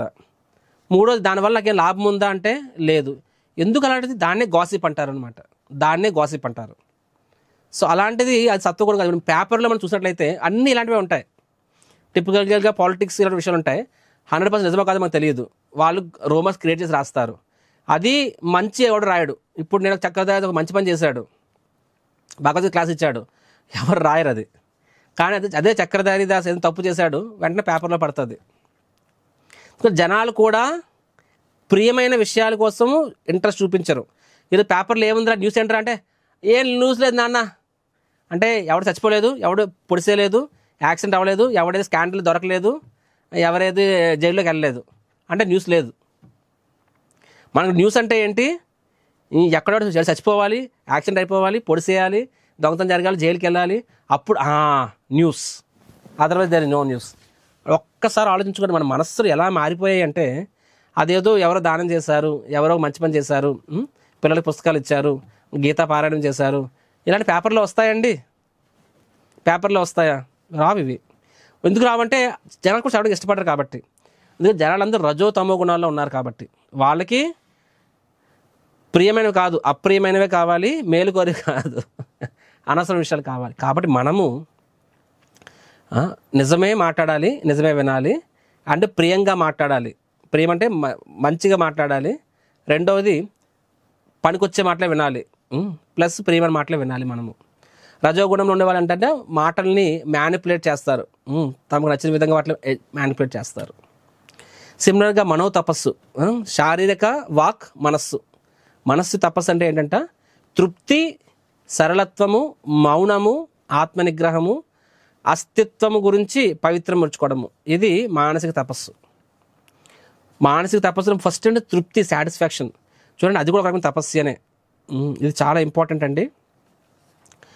ఎందుకంటే ఈ తపస్య అనేది మన జీవితాల్లో అలవాటు చేసుకోవాలి. సో వన్ ఆఫ్ ద ఆస్ట్రేలియస్ తృప్తి అనేది. ఈ లోకంలో జనాలు సఫర్ అవడానికి ఎవరో కారణాలు కాదు, పూర్వజన్మ కర్మలు ఉండుండొచ్చు, కాదంటలేదు. కానీ అవేవి నేను యాక్చువల్గా ఇబ్బంది పెట్టలేవు. నీ నిజమైన శత్రువు నీ మనస్సే. నీ మనస్సు తిన్నంగా ఉన్నప్పుడు పూర్వజన్మ పాప ఫలాలు వచ్చినా సరే వాటితో కూడా నువ్వు హ్యాపీగా ఉండగలవు. నీకేదో వైకల్యం, దాన్ని ఏమంటుంది, దాన్ని అంగవైకల్యం అయి ఉండొచ్చు, లేకపోతే పేదరికం అయి ఉండొచ్చు, లేకపోతే ఇంకేదో ఉండొచ్చు. కానీ ఇవేవి నేను డిస్టర్బ్ చేయలేమండి. ఈ మానసిక తపస్సు అనేది, తృప్తి అనేది ఉన్నప్పుడు భాగవతంలో ఒక శ్లోకం వస్తుంది, నీ కాళ్ళకి తృప్తి అనే బూట్లు ధరించినప్పుడు నువ్వు వెళ్ళే దారిలో ఎన్ని ముళ్ళున్నా ఎన్ని రాళ్ళున్నా నేనేం చేయలేవని చెప్పి రాసుకోండి. నువ్వు తృప్తి అనే బూట్లు ధరించినప్పుడు, ఈ శ్లోకాన్ని నేను మీకు వాట్సాప్లో పెడతాను తర్వాత, కర్కద కంట కాదభ్యో అని చెప్పి వస్తుంది ఒక శ్లోకము. సో తృప్తి అనే బూట్లు ధరించినప్పుడు నీ దగ్గర ఎన్ని ముళ్ళున్నా, ఇళ్ళ దారిలో ఎన్ని రాళ్ళున్నా నేనేం చేయలేవని చెప్పి. సిమిలర్గా నీ పూర్వజన్మ కర్మ నీ చేతులు లేదు. ఇప్పుడు నువ్వేం చేసావు నీకు తెలియదు. సుఖం రావచ్చు, దుఃఖం రావచ్చు, కానీ తృప్తి అది ఉన్నప్పుడు అది నేను డిస్టర్బ్ చేయలేదు. ఒక స్టోరీ చెప్తానండి, మంచి స్టోరీ ఇది. ఒక రాజ్యంలో ఒక రాజు ఉన్నాడు. బోల్డ్ అన్ని సామంతరాజులు దాని కింద ఉన్నారు. చక్రవర్తి చాలా గెలుచుకున్నాడు, అన్నీ ఉన్నాయి. అయినా సరే ఎప్పుడు టెన్షన్. ఎందుకంటే ఇంకా కావాలి, ఉన్నవి పోతాయని భయము, లేనివి కావాలని లోభము. ప్రతి ఒక్కడు ఇలాగే ఉంటాడు. సంపాదించు లేనివాడు లేదని బాధ, ఉన్నవాడికి ఉన్నది పోగొట్టుకోకూడదు, ఇంకా కావాలి, మోరల్లెస్ ఎవ్రీవన్. సో రాజు ఎప్పుడు ఒక రకమైన టెన్షన్లో ఉంటాడు అనమాట. కానీ రాజు ఇంట్లో పనిచేసే నౌకరు అంటే చాకలోడు రోజు వచ్చి బట్టలు ఎత్తుకెళ్తుంటాడు. చాకలోడు హ్యాపీగా ఉంటాడు అన్నమాట. విజిలేసుకుంటే హూ హూ హూ కృష్ణ అని చెప్పి నింపాది రచ్చేతకు వచ్చి బట్టలు చేసి మూట కట్టుకొని గాడి మీద తీసుకుని వెళ్ళిపోతుంటాడు అనమాట. ఎప్పుడు బిందాస్ ఉంటాడు. రాజా బాగున్నారా అని చెప్పి అసలు హ్యాపీగా రిలాక్స్గా ఇలా ఎగిరి ఇలా వెళ్తుంటాడు అనమాట. రాజుకి ఈర్ష్య, అరే వీడు ఆఫ్టర్ ఆల్ చాకలోడు వీడు. అఫ్కోర్స్ ఏ వృత్తి కూడా ఎక్కువ తక్కువ కాదు. గౌరవంగా మర్యాదగా నిజాయితీగా బతికే ఏ విధంగా సరే గుడ్. బట్ భౌతిక దృష్టిలో అలా అనిపిస్తుంది కాబట్టి, అరే వీడు చాకలోడు, వీడింత అందంగా ఇంత ఆనందంగా ఎలా ఉంటున్నాడు, నేను ఒప్పుకోను. నాకన్నా వీడు ఎలా హ్యాపీగా ఉంటున్నాడు అని చెప్పి. సో మంత్రి దగ్గర చేతులు పిసుకున్నాడు అనమాట. మంత్రి అడుగుతారు, ఏంటి రాజా మీరు టెన్షన్లో ఉన్నారంటే, అరే వీడు ఆఫ్టర్ ఆల్ చాకలోడు, వీడు ఇంత హ్యాపీగా ఉన్నాడు నాకన్నా అని చెప్పి. ఇప్పుడు నీకేం కావాలి అంటే, వాడు నాకన్నా టెన్షన్లో ఉండాలి అంతే కదా, ఐ విల్ టేక్ కేర్ అని చెప్పి, I will take care of him అని చెప్పి. సో ఏం చేస్తాడంటే మంత్రి వెళ్ళి ఆ చాకలోడు ఇంటి బయటన ₹1 కాయిన్ వేస్తాడనమాట. ఒక 50 బంగారు నాణ్యాలు ఎంత ఇస్తాడనమాట. వెంటనే నెక్స్ట్ చాకలోడు మురిసిపోతాడు, మై గాడ్ ఇంత వచ్చిందని చెప్పి. సో వాడి జీవితం మొత్తం కష్టపడినా ఒక్క బంగారు నాణ్యం సంపాదించలేడు. అలాంటిది 50 బంగారు నాణ్యాలు. She so happy, my God అని చెప్పి బ్లిస్ఫుల్. నెక్స్ట్ రోజు ఇంకా 10 చెప్పి అలాగా. సో ఇలా ఆల్మోస్ట్ 98 ఎన్నో బంగారాలు ఇస్తారనమాట. And full happies. అప్పుడు వాడు మనసు వస్తుంది అనమాట, 98 వచ్చే ఇంకో 2 బంగారం వస్తే 100 అయిపోతాను అది. సో మైండ్లో ఒక రకమైన ఫిక్స్, 100 క్లబ్లో జాయిన్ అయిపోతాను. సో ఆ తర్వాత వస్తున్నాడు కంటే మైండ్ అంతా అలా అనమాట, ఏం చేయాలి, ఇంకా 2 కాయిన్ కోసం ఏం చేయాలి, మేబీ నేను తిండి తగ్గించుకోవాలి. సో ఇంక కంటిన్యూస్గా రాత్రి పగలు టెన్షన్. ఎన్ని రోజులైనా సరే ఆ 1 కాయిన్ 2 కాయిన్ దాన్ని 100 నెంబర్ చేరుకోలేకపోతుంది అనమాట. ఇంకా అలా రాజు గమనిస్తున్నమాట. నవ్వడం మానేశాడు, ఎగరడం మానేశాడు, ఇలా తదిగి వస్తున్నాడు, మూట పోసుకుంటున్నాడు, ఉదాసీనంగా వెళ్తున్నాడు. అరే ముందు నీ దగ్గర 1 కాయిన్ కూడా లేదురా బాయ్, ఇప్పుడు 99 కాయిన్లు ఉన్నాయి నీ దగ్గర, కానీ 100 కాయిన్ లేదు నీకు. ఆ 100 కాయిన్ అలా అవ్వట్లేదు, యూఆర్ ఫుల్ టెన్షన్. మంత్రి అడిగాడు. సో రాజు అన్నాడు, సో మంత్రి అన్నాడు అనమాట, so Raja any observation, operation successful, now I'm happy. సిమిలర్గా మన జీవితాల్లో కూడా ఒకప్పటికి ఏమీ లేదేమో, ఇప్పుడు ఒక స్థాయికి వచ్చామేమో, రైతు కుటుంబాలకు వచ్చుంటాము, గ్రామాల నుంచి నగరాల్లోకి వచ్చుంటాము, ప్లస్ ఒక ఉద్యోగం సంపాదించాము, కుటుంబం నడుస్తుంది, కానీ ఒక రకంగా హ్యాపీగా ఉండొచ్చు. భగవంతుడు మనకి ఎంత ఇస్తే అంతలో సుఖంగా ఉండాలండి. మనకి ఎంత ఇస్తే మనకి కాదు, మన కర్మానుసారంగా ఎంత వస్తే అంత. కర్మానుసారంగా అంటే అర్థం ఏంటంటే అతి ప్రయాస చేయకుండా, అన్యాయం చేయకుండా. అతి ప్రయాస అంటే ఓవర్ ఎండివర్ చేయకుండా, అన్యాయం చేయకుండా, నీ టాలెంట్ సరిపడి కష్టపడినప్పుడు ఎంత వస్తుందో అది నీకు కర్మానుసారం. అన్యాయం చేసినప్పుడు వచ్చింది నీ కర్మకు దాటి వెళ్తున్నావు. ఆర్ అతి ప్రయాస అంటే నువ్వు చేయాల్సిన ధర్మాలు అంటే యజ్ఞ దాన తప చేయకుండానా, దానం ఇవ్వకుండానా, భగవంతుడు సమయం కేటాయించకుండానా, కుటుంబానికి సమయం కేటాయించకుండానా అతి ప్రయాసకి వెళ్ళినప్పుడు అది నీ కర్మకు దాటి వెళ్తున్నట్టు అనమాట. సో కర్మానుసారంగా ఎంత వస్తే అంతలో హ్యాపీగా ఉండాలి. సో చాక్లెట్ ముందు హ్యాపీగానే ఉన్నాడు అనమాట. కానీ ఇప్పుడు లేని అవసరానికి ఇచ్చి అప్పుడు ఒక్క కాయిన్ లేదని బాధ తప్ప 99 కాయిన్స్ ఎంత ఆనందపడొచ్చాడు. కానీ మనసు అనేది ఒక్క కాయిన్ లేదు, ఆ రౌండ్ ఫిగర్కి వెళ్ళిపోవాలి. సిమిలర్గా మనకు ఒక స్టేటస్, ఓకే ఒక 3 BHK ఇల్లు కావాలి, జీవితాంతం అనుకుని టెన్షన్ పడుతూ ఉంటాం అనమాట. ఇంట్లో అంటే సొంత ఇంట్లో చచ్చిపోతే బయట అవును, మరి అద్దెంట్లో చచ్చితే భగవంతు ధామానికి వెళ్ళాం, సొంత ఇంట్లో చచ్చితే భగవంతు ధామానికి వెళ్తాం మరి, అవును కదా. చాలామంది అరే పోయేటప్పుడు సొంత ఇల్లు ఉండాలి, అద్దెంట్లో పోతామా అని చెప్పి. ఓకే సొంత ఇల్లు కావాలని కూడా తప్పు కాదు, అగ్రీడ్. అంటే వస్తే తీసుకో, ఎవడొద్దన్నాడు నిన్ను. కాకపోతే ఒక లేదే అనుకుందాము, అయితే ఏంటి, ఈజ్ ఇట్ రియల్లీ అద్దెంట్లో ఉండి భక్తి చేసుకోలేమా, అద్దెంట్లో ఉండి భగవంతానికి వెళ్ళమా. సో తృప్తి అనేది అదొక అలవాటు చేసుకోవాలండి, అలవాటు చేసుకోవాలి. అది భగవంతుడు ఇచ్చిందని తృప్తిగా బతకడం అలవాటు చేసుకున్నప్పుడు అది నీకు ఒక బూట్లు లాంటివి. ఎన్ని ముళ్ళు ఎన్ని రాళ్ళు ఉన్నా సరే హ్యాపీగా దాటుకుని వెళ్ళిపోగలవు. అలవాటు చేసుకోకపోతే నీకు ఏమున్నా నువ్వు హ్యాపీ ఉండలేవు. నువ్వు అప్పుడు హిరణ్యకశిపుడు ముల్లోకాలు అధీనంలోకి వచ్చాయి, ఒక్కడ మాట వినలేదు, టెన్షన్లో ఉంటాడనమాట. కాబట్టి సో ఇది కూడా ఒక రకమైన తపస్య అంటే మనం ఉపవాసం చేస్తాం, అది శారీరక తపస్య. కొంతమంది మౌనవ్రతం పాటిస్తారు, అది వాక్ తపస్య, అది కూడా మంచిదే కొన్నిసార్లు, దట్ ఈస్ ఆల్సో ఓకే. కానీ ప్రభుపాద ఏం చెప్తారంటే సైలెంట్గా ఉండడం బదులు ఓన్లీ భగవంతుని విషయాలే మాట్లాడండి. నిశ్శబ్దం అంటే అర్థం ఏంటంటే పనికి మాటలో మాని ఓన్లీ భగవంతునికి సంబంధించిన విషయాలు మాత్రమే మాట్లాడండి, అది నిజమైన వాక్ తపస్య. సిమిలర్గా మనస్ తపస్య అంటే ఉన్న దానిలో సంతృప్తి చెందడం. నీ దగ్గర 10,000 వస్తుంది, 10% భగవంతుని సేవకి ఇవ్వండి. లేదు ఆ 1,000 రూపాయలు ఉంటే నేను బాగుపడిపోతాను, నా కుటుంబం బాగుపడిపోద్ది. అరే భగవంతుని సేవతో బాగుపడుతుందా, కుటుంబంతో బాగుపడుతుందా, నీవు అదంతా బాగుపడిపోతావు, పెద్దోడు అయిపోతావా. ఉన్నదానిలో తృప్తి, ఇది నా వాట, ఇది భగవంతుని వాట, మిగతా ఎంత ఉందో అంతే నాది, తృప్తి చెందుతాను. అదర్వైజ్ ఎంత ఉన్నా తృప్తి చెందరు మనిషి. సో ఇది కూడా తపస్య, మనోతపస్య.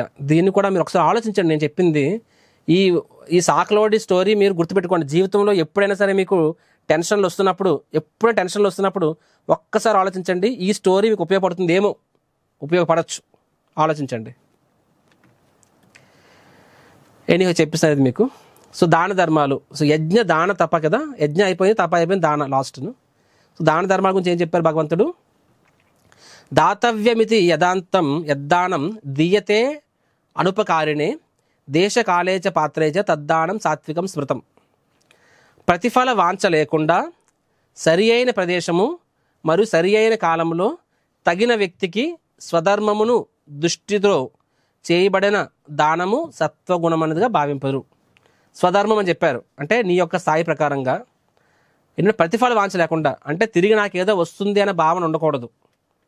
యాక్చువల్గా ఒక చేత్తో ఇచ్చిన దానం రెండో చేతికి తెలియకూడదు అంటారు, అవునా కాదా అలా అంటారు. సిమిలర్గా మనం చాలాసార్లు ఇస్కాన్ మేము చూస్తాం, మేము కొన్నిసార్లు మాకు డొనేషన్ తీసుకోవాలని భయము, ఎందుకంటే నాకు 1,000 రూపాయలు ఇచ్చి నా పేరు ఏదైనా అడుగుతారనమాట. మా తరపు నుంచి టిపికల్గా అది ఆచారం, ఎందుకంటే కొన్నిసార్లు దాతల పేరు రాయడం వల్ల ఏమవుతుంది, 10 మంది మందిరానికి వచ్చినప్పుడు ఆ పేరు చూసి ఓకే ఈయన చేశాడా ఇది, కాబట్టి పుణ్యాత్ముడు, ఆయన బాగుపడాలని మనసులో ఫీలింగ్ వస్తుంది. కాబట్టి వాళ్ళకి చేసిన మంచి పనికి తిరిగి అలా కొన్నిసార్లు మన పేర్లు రాపిస్తాము. కొన్నిసార్లు పేర్లు రాయడం వల్ల వేరే వాళ్ళకి ఓకే అంటే ఎవరో చేశారనమాట, కాబట్టి నేను కూడా చేద్దామని వేరే వ్యక్తిలో కూడా ఒక మంచి పని చేయాలని ప్రేరణ వస్తుంది. సో ఒకటి వాళ్ళకి ఆశీర్వాదం ఇవ్వడం కోసము, రెండవది ఇతరుల్ని ప్రోత్సహించడం కోసం కొన్నిసార్లు మనము వాళ్ళని అనౌన్స్ చేస్తామేమో, కానీ మనకి ఆ ఎక్స్పెక్టేషన్ ఉండకూడదండి. గుర్తుపెట్టుకోండి, దయచేసి మీరు అంతా గుర్తుపెట్టుకోండి. From our side, so from my side, ఇప్పుడు ఒక సాధువులుగా మందిరాన్ని నడుపుతున్న మందిర యజమానులుగా మాకు అండర్స్టాండింగ్ ఉండాలి. వాళ్ళకి మనము ఆశీర్వాదం ఇవ్వాలి, ప్లస్ అది నలుగురికి ఒక మంచి ఉదాహరణ కాబట్టి దాన్ని నలుగురికి చూపించాలి, కాబట్టి మేము అలా చేస్తామేమో. కానీ ఇస్తున్న వాళ్ళకి అలా ఉండకూడదు. అది నేను ఇచ్చాను కాబట్టి ఇప్పుడు నాకు స్పెషల్ రెస్పెక్ట్ కావాలి, స్పెషల్ ఇది కావాలి, అప్పుడేమవుతుంది, అది రజోగుణంకి వెళ్ళిపోతుంది అనమాట. రైట్. ప్రతిఫల వాంఛ లేకుండా, సరే అది ఉండకూడదు, కానీ సరైన ప్రదేశంలో సరైన కాలమున తగిన వ్యక్తికి. అపాత్ర దానం కూడా ఉండకూడదు, రైట్. అప్పుడు అది సత్వగుణం అనిపించుకోదు అనమాట. అపాత్ర అంటే అంటే ఎవరికి డిజర్వింగ్ పర్సన్కి మనం ఇవ్వాలి, ఎవరికి పడితే వాళ్ళకి కాదు. అప్పుడు కూడా అది అపాత్ర దానం అయిపోతుంది. సో ఇక్కడ చూడండి, సత్వగుణం ఏంటంటే విధి నిర్వాహంగా ప్రతిఫలాన్ని ఆశించరు, అనుకూల సమయము, సరైన ప్రదేశము, యోగ్యత గల వ్యక్తికి. ఇప్పుడు మేము చూస్తుంటే మేము కూడా అన్నదానం చేస్తుంటాం, కానీ దాన్ని ప్రసాదంగా చేస్తుంటాము. అప్పుడు సత్వగుణం కూడా కాదు, అది అది విశుద్ధ సత్వం అయిపోయింది. బట్ అదర్వైజ్ ఆల్సో కొంతమంది అన్నదానం చేస్తున్నారు, మాట వరుసకు అంటున్నాను నేను. సో వాళ్ళు భగవంతుడు నాకు ఏదో ఇచ్చాడు కాబట్టి నేను చేయడం వల్ల పుణ్యం వస్తుంది, ఆ అండర్స్టాండింగ్ చేశారనుకోండి, సత్వగుణం. అంటే ఒక రకంగా అది భౌతిక ప్రతిఫలమే ఒక రకంగా పుణ్యం అనుకుంటా, కానీ ఇట్స్ స్టిల్ ఓకే. అండ్ వాళ్ళు ఎవరికి పడితే వాళ్ళు కాకుండా సరైన వ్యక్తికి, అంటే ఇప్పుడు ఒక పాపం నిజంగా అవసరంలో ఉన్న వాళ్ళకి చేసి ఇచ్చారు, అంటే యోగ్యత గల వ్యక్తి అంటే ఎవరైతే నిజంగా అవసరాల్లో ఉన్నారో వాళ్ళకి ఇచ్చారు. అప్పుడు అది ఏమవుతుంది, అది సత్వగుణం కింద వస్తుంది అనమాట. నిజంగా పాపం ఒక హాస్పిటల్లో ఉన్న వాళ్ళకో, ఒక రైల్వే స్టేషన్ పక్కన ఉన్న వాళ్ళకో, అడుక్కున్న వాళ్ళకో ఇచ్చారు, మంచిదే. ఎటువంటి ఎటువంటి ప్రతిఫలాన్ని ఆశించకుండా. రజోగుణము తమోగుణం ఏంటంటే ఫలితాన్ని ఆశిస్తారు, రైట్. సో మా ఫోటోలు పడాలి, పేపర్లు పడాలి, మా బ్యాంకెట్ ఉండాలి, రజోగుణం వస్తుంది. రెండోది వాళ్ళ ఆనందం కోసం చేస్తారు. నెక్స్ట్ కొన్నిసార్లు అవుట్ ఆఫ్ కాంపిటీషన్, వాడెంత ఇచ్చాడు అంతగానే ఎక్కువ ఇస్తాను నేను. సో అది రజోగుణం అనమాట. అంటే నా ధర్మం కింద చేయాలి అని కాకుండా పక్కవాడు చేశారు కాబట్టి వాడికన్నా ఎక్కువ నేను ఉండాలి కాబట్టి అలాగన్నమాట. అదొక పోటీ భేదగా అనమాట. తమోగుణం అంటే అపవిత్ర ప్రదేశం, ప్రతికూల సమయం, అర్హత అయిన వ్యక్తులకి, రైట్. సో రజోగుణం ఎగ్జాంపుల్ చెప్తాను. కోవిడ్ టైంలో మేము అన్నదానం చేస్తున్నప్పుడు మా పక్కనే చాలామంది వర్కర్లు పాపం ఊళ్ళు దాడుకుని వెళ్ళేవారనమాట. నా బాగా గుర్తుకుంది, అక్కడ లోకల్ పొలిటీషియన్ ఆయన, వాళ్ళు కూడా బడిలో వచ్చాడనమాట, నిండా చెప్పు తీసుకుని వచ్చాడనమాట. మీడియాని పిలిచారు, పెద్ద లైన్ ఉంది, మీడియా వచ్చింది, ఒక 20 మంది చెప్పులు చేతలు ఇచ్చారనమాట. అది కూడా పనికిరాని చెప్పులు పాపం, అవి గట్టి మాడితే ఒక 5 కిలోమీటర్లు నడిస్తే చెప్పులు పోతాయి, అలాంటి చెప్పులు. అండ్ 20 మందికి ఇచ్చారు. ఆ కెమెరా అయిపోయామ్మా, ఆ బండి వేసి వెళ్ళిపోయారు. అరే అక్కడ 100 మంది ఉన్నారబ్బా. ఇప్పుడు నిజంగా నువ్వు చేయాలనుకున్నా సరే వెళ్ళి, అంటే జస్ట్ ఫోటో, అంటే ఒక పేరు ప్రఖ్యాతుల కోసం నువ్వు చేసావు. మేము నవ్వుకున్నాం, అరే ఇంత గ్రాస్గా జనాలు ఏమనుకుంటారు అనే కనీస ఇంగిత జ్ఞానం లేకుండాను, రైట్. సో రజోగుణం. తమోగుణం ఇంకా దాను, కొంతమంది మా రాజకీయ నాయకుడు గెలిచాడు, అందరికీ మందు బాటలు పంచండి రా అని చెప్పి, రైట్. అరే ఫస్ట్ ఆఫ్ ఆల్ చేస్తుందే పాప పని, నువ్వు దానం చేస్తున్నావు, ఎవడికి లాభం అది? అపాత్ర దానం. ఫస్ట్ ఆఫ్ ఆల్ ఆ వ్యక్తికి నువ్వు ఆడ కడుపు నిండుతుందా? అపాత్ర దానము. రెండోది పాపము, అనవసర ప్రదేశము. మూడోది పుణ్యం పాపం కోసం కాదు, అది నీ ఆనందం, నీ దీనికోసం. సో రజో తమో గుణాలన్నమాట. సో మనం చేస్తున్న దానం కూడా మనం ఎవరికి ఇవ్వాలో వాళ్ళకి ఇవ్వాలి. ఐ ఆల్సో రిమెంబర్డ్, ఒకసారి కృష్ణా నది లాస్ట్ టైం 2020లోని మునిగిపోయింది విజయవాడ. అప్పటికి ఇంకా నా రిటర్నింగ్ వాళ్ళు కట్టలేదు.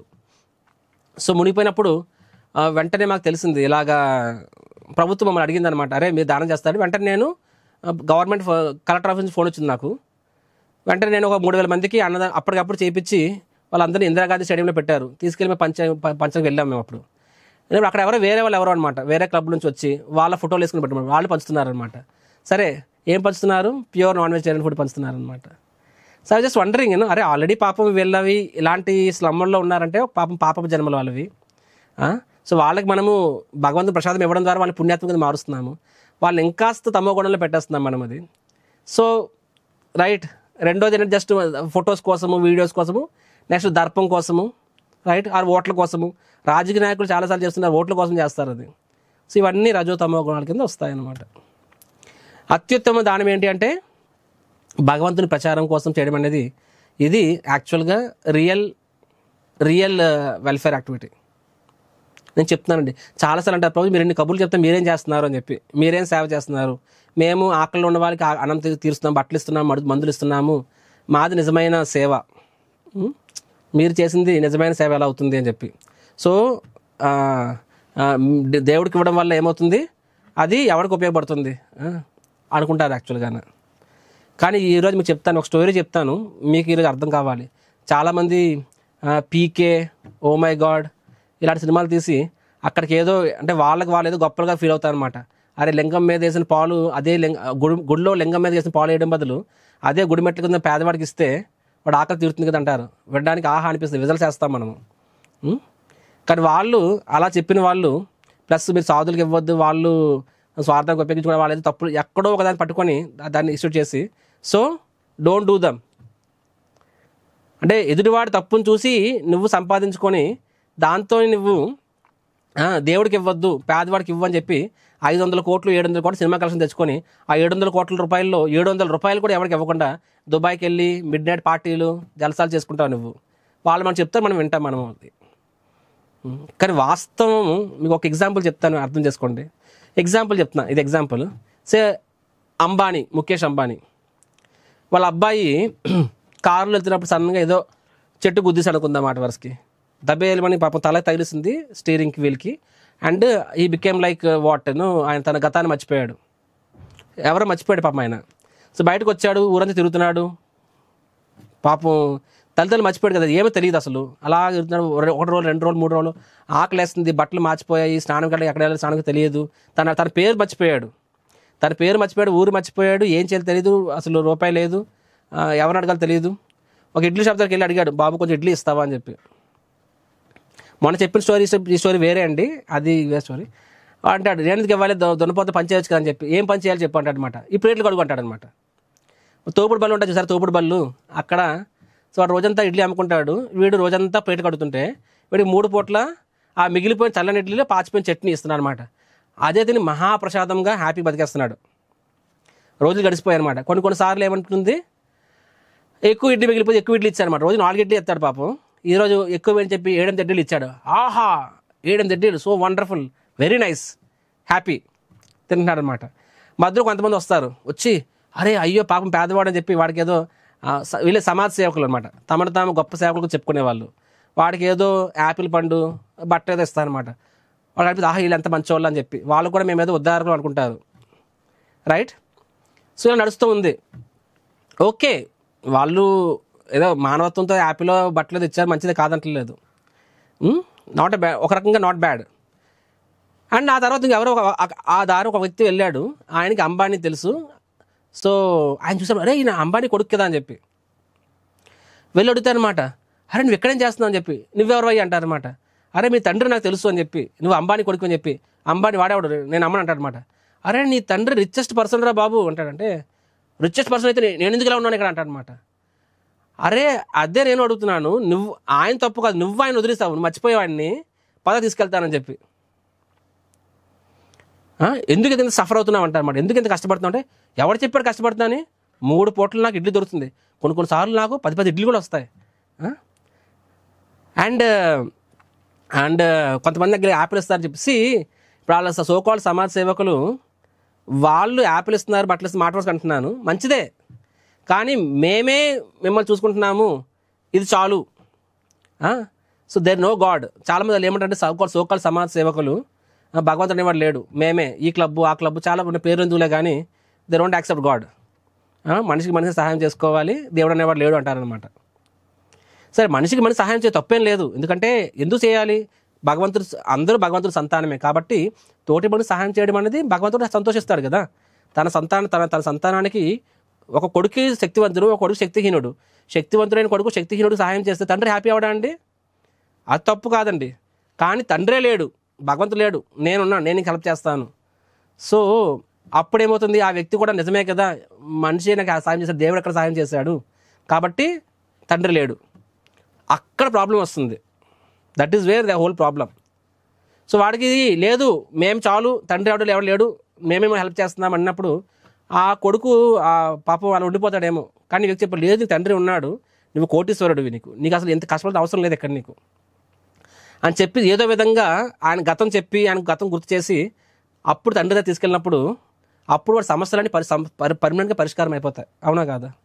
సో మీరు చెప్పండి, ఏది నిజమైన సేవ అంటే? తండ్రిని దూరమైన కొడుకు, మర్చిపోయిన కొడుక్కి తండ్రి దగ్గర తీసుకెళ్ళడం గొప్ప సేవనా? లేకపోతే వాడికి ఆ పూటకి ఆకలి తీర్చాం, మరి నెక్స్ట్ పూట మళ్ళీ ఆకలి వేస్తుంది వాడికి, ఎవరు తీరుస్తారు అప్పుడు? నెక్స్ట్ పూట మళ్ళీ అవసరాలు ఉంటాయి, ఎవరు తీరుస్తారు? సో సరే ఆకలి తీర్చు, ప్లస్ తండ్రి దగ్గర కూడా తీసుకెళ్ళు, అన్నిటికీ గొప్ప సేవ కదా. కాబట్టి జనాలకి అంటే ఎలా క్రియేట్ చేశారంటే, భగవంతునికి ఇవ్వడం అంటే అదేదో భగవంతుడికే పెట్టేస్తున్నారు, సమాజానికి ఏం చేయట్లేదు అని అండర్స్టాండింగ్లో జనాలు అలాగా ఒక మభ్య పెడుతున్నారనమాట. ఈరోజు ఇస్కాన్కి డబ్బులు వస్తుందంటే అందులో మేము డైరెక్ట్ స్వామివారి సేవ చేసినా సరే అది తిరిగి మళ్ళీ ప్రజలకే వస్తుంది కదండి. అది తిరిగి మొత్తం ప్రజలకే వస్తుంది కదా. వాళ్ళకి ఆధ్యాత్మిక జ్ఞానాన్ని ఇస్తున్నాము, మంచి చెడు చెప్తున్నాము. అజ్ఞానం వల్ల పాపము, పాపం వలన దుఃఖము తొలుగుతాయి. అజ్ఞానం తొలగడం వల్ల పాపం తొలుగుతుంది, పాపం వల్ల దుఃఖం తొలుగుతుంది. సమాజం నిజమైన సేవ ఎవరు చేస్తున్నారండి? మేము చేస్తున్నాము. సో చాలాసార్లు ఏమంటారంటే అదేదో ఒక రకమైన ఒక అపోహ కల్పిస్తారనమాట. దేవుడికి ఇవ్వడం బదులు, దేవుడిలో రాయికి ఇవ్వడం బదులు మనిషికి పెట్టచ్చు కదా అని చెప్పి. సో నిజమైన దానం ఏంటది? కృష్ణ చైతన్య ప్రచారానికి ఉపయోగించడం అనేది నిజమైన దానం. That is real charity. ఎందుకంటే that is actually making people happy. కంక్లూజన్లో భగవంతుడు ఏం చెప్తారంటే, ఇప్పుడు ఏం చెప్పారు? యజ్ఞ, దాన, తప, ఆరాధన ఇవన్నీ కూడా ఎలా చేయాలి? సత్వ రజస్తమస్సులో ఎలా చేస్తారో చెప్పారనమాట. భగవంతుడు ఏమంటున్నారు లాస్ట్లోని? ఓం తత్సత్ అని పేరు చాలాసార్లు వినే ఉంటారు కదా. అంటే ఏంటో చెప్తున్నారనమాట. యాక్చువల్గా మనం యజ్ఞం చేసినా, దానం చేసినా, తప చేసినా సరే ఓం తత్సత్ అని చెప్పాలి అంటున్నారు భగవంతుడు. ఎందుకు చెప్పాలంట? ఓం తత్సత్ అనే పదానికి అర్థం ఏంటంట? పరతత్వమును సూచించేట్టుగా వాడబడ్డాయి. వేద మంత్రాలను ఉచ్చరించినప్పుడు, పరబ్రహ్మ ప్రీత్యర్థమై యజ్ఞాచరణముగా గావించినప్పుడు ఈ 3 సంజ్ఞా పదములు బ్రాహ్మణులచే ఉపయోగపడుతున్నాయి. సింపుల్గా చెప్పాలంటే యజ్ఞ, దాన, తపని దేనికోసం చేయాలి? భగవంతుని ప్రీత్యర్థం చేయాలి. అవునా కాదా? ఆయన కృప వలన ఫలాపేక్ష లేకుండా ఆయన ప్రీత్యర్థం చేస్తున్నాము. మళ్ళీ రిపీట్ చేస్తున్నాను. ఆయన కృప వలన అంటే ఆయన ఆశీర్వాదంతో ఫలాపేక్ష లేకుండా ఆయన ప్రీత్యర్థం చేస్తున్నాను అనే అండర్స్టాండింగ్తో ఈ అన్ని పనులు చేయాలి. అది వర్షిప్ అయినా సరే, యజ్ఞ, దాన, తప అయినా సరే అలా చెయ్యాలి. సో ఆ కాన్షియస్నెస్ని ఓం తత్సత్ అంటారంట. సో అది నువ్వు యజ్ఞమైన, దానమైన, తప్పనిసరి. ఓం అంటే ఏంటంట? ఓం అంటే భగవంతుణ్ణి మనము ఇన్వొకేషన్ అంటే ఆయన్ని మనము స్మరిస్తున్నాము. ఒక పని చేసినప్పుడు ఆయన ఆశీర్వాదంతో చేస్తాం కదా. సో ఓం అంటే అది. తత్ అంటే ఏంటంటే ఫలాపేక్ష లేదు నాకు అని చెప్తున్నట్టు నువ్వు. ఓం తత్ అంటే నాకు ఫలాపేక్ష లేదు అని చెప్పి. సత్ అంటే ఏంటి? సత్ అంటే శాశ్వతం. శాశ్వతం ఏంటి? ఆధ్యాత్మిక కార్యక్రమం అన్నమాట. సో భగవంతుని ప్రీత్యర్థం చేస్తున్నామని చెప్పడం సత్. సో ఓం తత్ సత్ అంటే this is what it is. అదే భగవంతుడు లాస్ట్లో చెప్తున్నారు. ఋగ్వేదంలో వస్తుంది అది. ఓం అనగా విష్ణువు, పరమగమ్యాన్ని సూచించి వైదిక శ్లోకాలకి ముందు వాడతారు. కాబట్టి ప్రారంభించే ముందు ఓం అని పదంతో ప్రారంభిస్తారు. తత్ అంటే ఏంటంటే ముక్తి కొరకు వైరాగ్య భావ కర్మ అంటే ఫలాపేక్ష లేదు, తత్ అనే పదాన్ని వాడతారు. సత్ అంటే ఏంటంటే శాశ్వతము, అంటే పరమ పురుషుని ప్రీత్యర్థమై చేసే కర్మలు అవి నిజమైన శాశ్వత ఆధ్యాత్మికతను వెల్లడి చేస్తే శాశ్వతమైనవి అవి. కాబట్టి అది సత్. సో ఓం తత్సత్ అనే పదము అంటే అని ఎందుకు వాడతారని భగవంతుడు చెప్తున్నాడు. వేద మంత్రాల్లో ప్రతి యజ్ఞ, దాన, కర్మల్లో, తపల్లో ఓం తత్సత్ వాడతారు. ఎందుకు వాడతారంటే యాక్చువల్గా దాని అర్థం ఇది అని కృష్ణుడు అర్జునుడు చెప్తున్నారు అనమాట. దట్ మీన్స్ నా ఆశీర్వాదంతో ఫలాపేక్ష లేకుండా నా ప్రీత్యర్థము చేస్తున్నాను అని చెప్పుకుంటున్నాం. సో అందుకని అని చెప్పి కాబట్టి ఈ పనులు ఆ భావనలో చేయాలి. యజ్ఞ నా ఆశీర్వాదంతో ఫలాపేక్ష లేకుండా నా కోసం చేయాలి. దాన అంటే మనమేం చేస్తున్నామండి? ఆయన ఇచ్చిందే కదండి, అవునా కదా? కాబట్టి ఓం అది. కాబట్టి ఫలాపేక్ష లేదు, ఆయన ప్రీత్యర్థంగా చేస్తున్నాము, అది తత్. సారీ, ఫలాపేక్ష లేకపోవడం అనేది తత్, ఆయన ప్రీత్యర్థం చేయడం సత్. ఓం తత్ సత్. సో అది భగవంతుడు చెప్పారనమాట. అండ్ కంక్లూజన్ ఏం చెప్పారు? పరమపురుషుడి యందు శ్రద్ధ లేకుండా యజ్ఞం, దానం లేదా తపస్సు ఏం చేసినా సరే అశాశ్వతం అది అసత్ అనబడును. అంటే నువ్వు చేస్తున్నదైనా సరే అది అక్కడ నువ్వు భగవంతుడి ప్రీత్యర్థమైన ఎలిమెంట్ లేకుండా, ఓం తత్సత్ అనే ఎలిమెంట్ లేకుండా జస్ట్ నీ యొక్క దీనికోసము, నీ యొక్క పేరు ప్రఖ్యాతుల కోసమో, లేకపోతే ఎదురువాడి మీద కాంపిటీషన్ కోసము, లేకపోతే ఎదురువాడిని హింసించాలి, వేరే ఏ భావనలు చేస్తే ఏమవుతుంది? అసత్ అనమాట. అది కర్మ, అది ఉపయోగం లేదని చెప్పి భగవంతుడు చెప్తున్నారనమాట. కంక్లూజన్ ఏంటంటే ఈ అధ్యాయంలో ఫస్ట్ భగవంతుడు ఫస్ట్ 3 శ్లోకాలు అని చెప్పారు. అర్జునుడు అడిగిన ప్రశ్న అది గుణముల ప్రకారంగా విశ్వాసము. తర్వాత భగవంతుడు 4 నుంచి 19 అధ్యాయంలో ప్రసాదం గురించి, అదే ఆహారం గురించి చెప్పారు, రైట్? సత్వ రజ తమ గుణాల ఆహారం గురించి. తర్వాత తపస్సు గురించి చెప్పారనమాట. తపస్సులో శారీరక తపస్య, వాక్ తపస్య, మానసిక తపస్య. మీకు స్టోరీస్ కూడా చెప్పాను, 3 స్టోరీస్ చెప్పాను మీకు. ముఖ్యంగా మానసిక తపస్సు గుర్తుపెట్టుకోండి. తృప్తి అనేది ఆ సాకలివాడు 99 నాణేలు, ఆ స్టోరీ గుర్తుపెట్టుకోండి. ఎప్పుడు మీ జీవితంలో స్ట్రెస్ ఉన్నా సరే, డిస్సాటిస్ఫై అసంతృప్తి ఉన్నా సరే ఆ స్టోరీని గుర్తు చేసుకోండి, ఖచ్చితంగా ఎంతో కొంత ఉపయోగపడుతుంది మీకు అది. సి అంటే దాన ధర్మాలు, చారిటీ. గృహస్థ అనేవాడు చూడండి, స్నానం వలన శరీరం శుద్ధీకరణ అవుతుంది, దానం వలన ధనం శుద్ధీకరణ అవుతుంది. రైట్? దానం వలన ధనం పవిత్రీకరణ అవుతుంది, స్నానం వలన శరీరం పవిత్రం అవుతుంది. సో వితౌట్ ధన అనేది అపవిత్రమే. రైట్? అండ్ లాస్ట్ కృష్ణుడు ఏం చెప్పారు, లాస్ట్లోని ఓం తత్ సత్ అని చెప్పారు, అలా అర్థం చెప్పారనమాట. అది హరే కృష్ణ కృష్ణ కృష్ణ హరే హరే, హరే రామ్ రామ రామ హరే హరే. ఇప్పుడు 3 questions తీసుకుంటాను, బికాజ్ ఆల్రెడీ లేట్ అయింది. Only 3 questions. సో ఎవరికైనా ఏదైనా ప్రశ్నలు ఉంటే చాట్ బాక్స్లో రాయండి, లేకపోతే హ్యాండ్ రేస్ చేయండి. ఓకే? అండ్ గుర్తుంచుకోండి, మనం చేస్తున్న ఈవెన్ సో కాల్డ్ భక్తి, సో కాల్డ్ ఆధ్యాత్మిక కార్యక్రమాలు మనం ఏ భావనలో చేస్తున్నాము, రజోగుణమా, సత్వగుణమా, తమో గుణమా, మనకి మనం ఆలోచించుకోవాలి. అందుకే అని చెప్పాను మీకు, అద్దం అని చెప్పాను. శాస్త్రం అనేది ప్రతిబింబం లాంటిది, అద్దం లాంటిది. అది మనకి చెప్తుంది, it will help us to understand మనం యాక్చువల్ మన స్థాయి ఏంటి అని చెప్పి. ఈ క్లాస్ మీరు వినకపోతే కొన్నిసార్లు మనకు తెలియని కూడా తెలియదు అప్పటికి. రైట్? Any questions?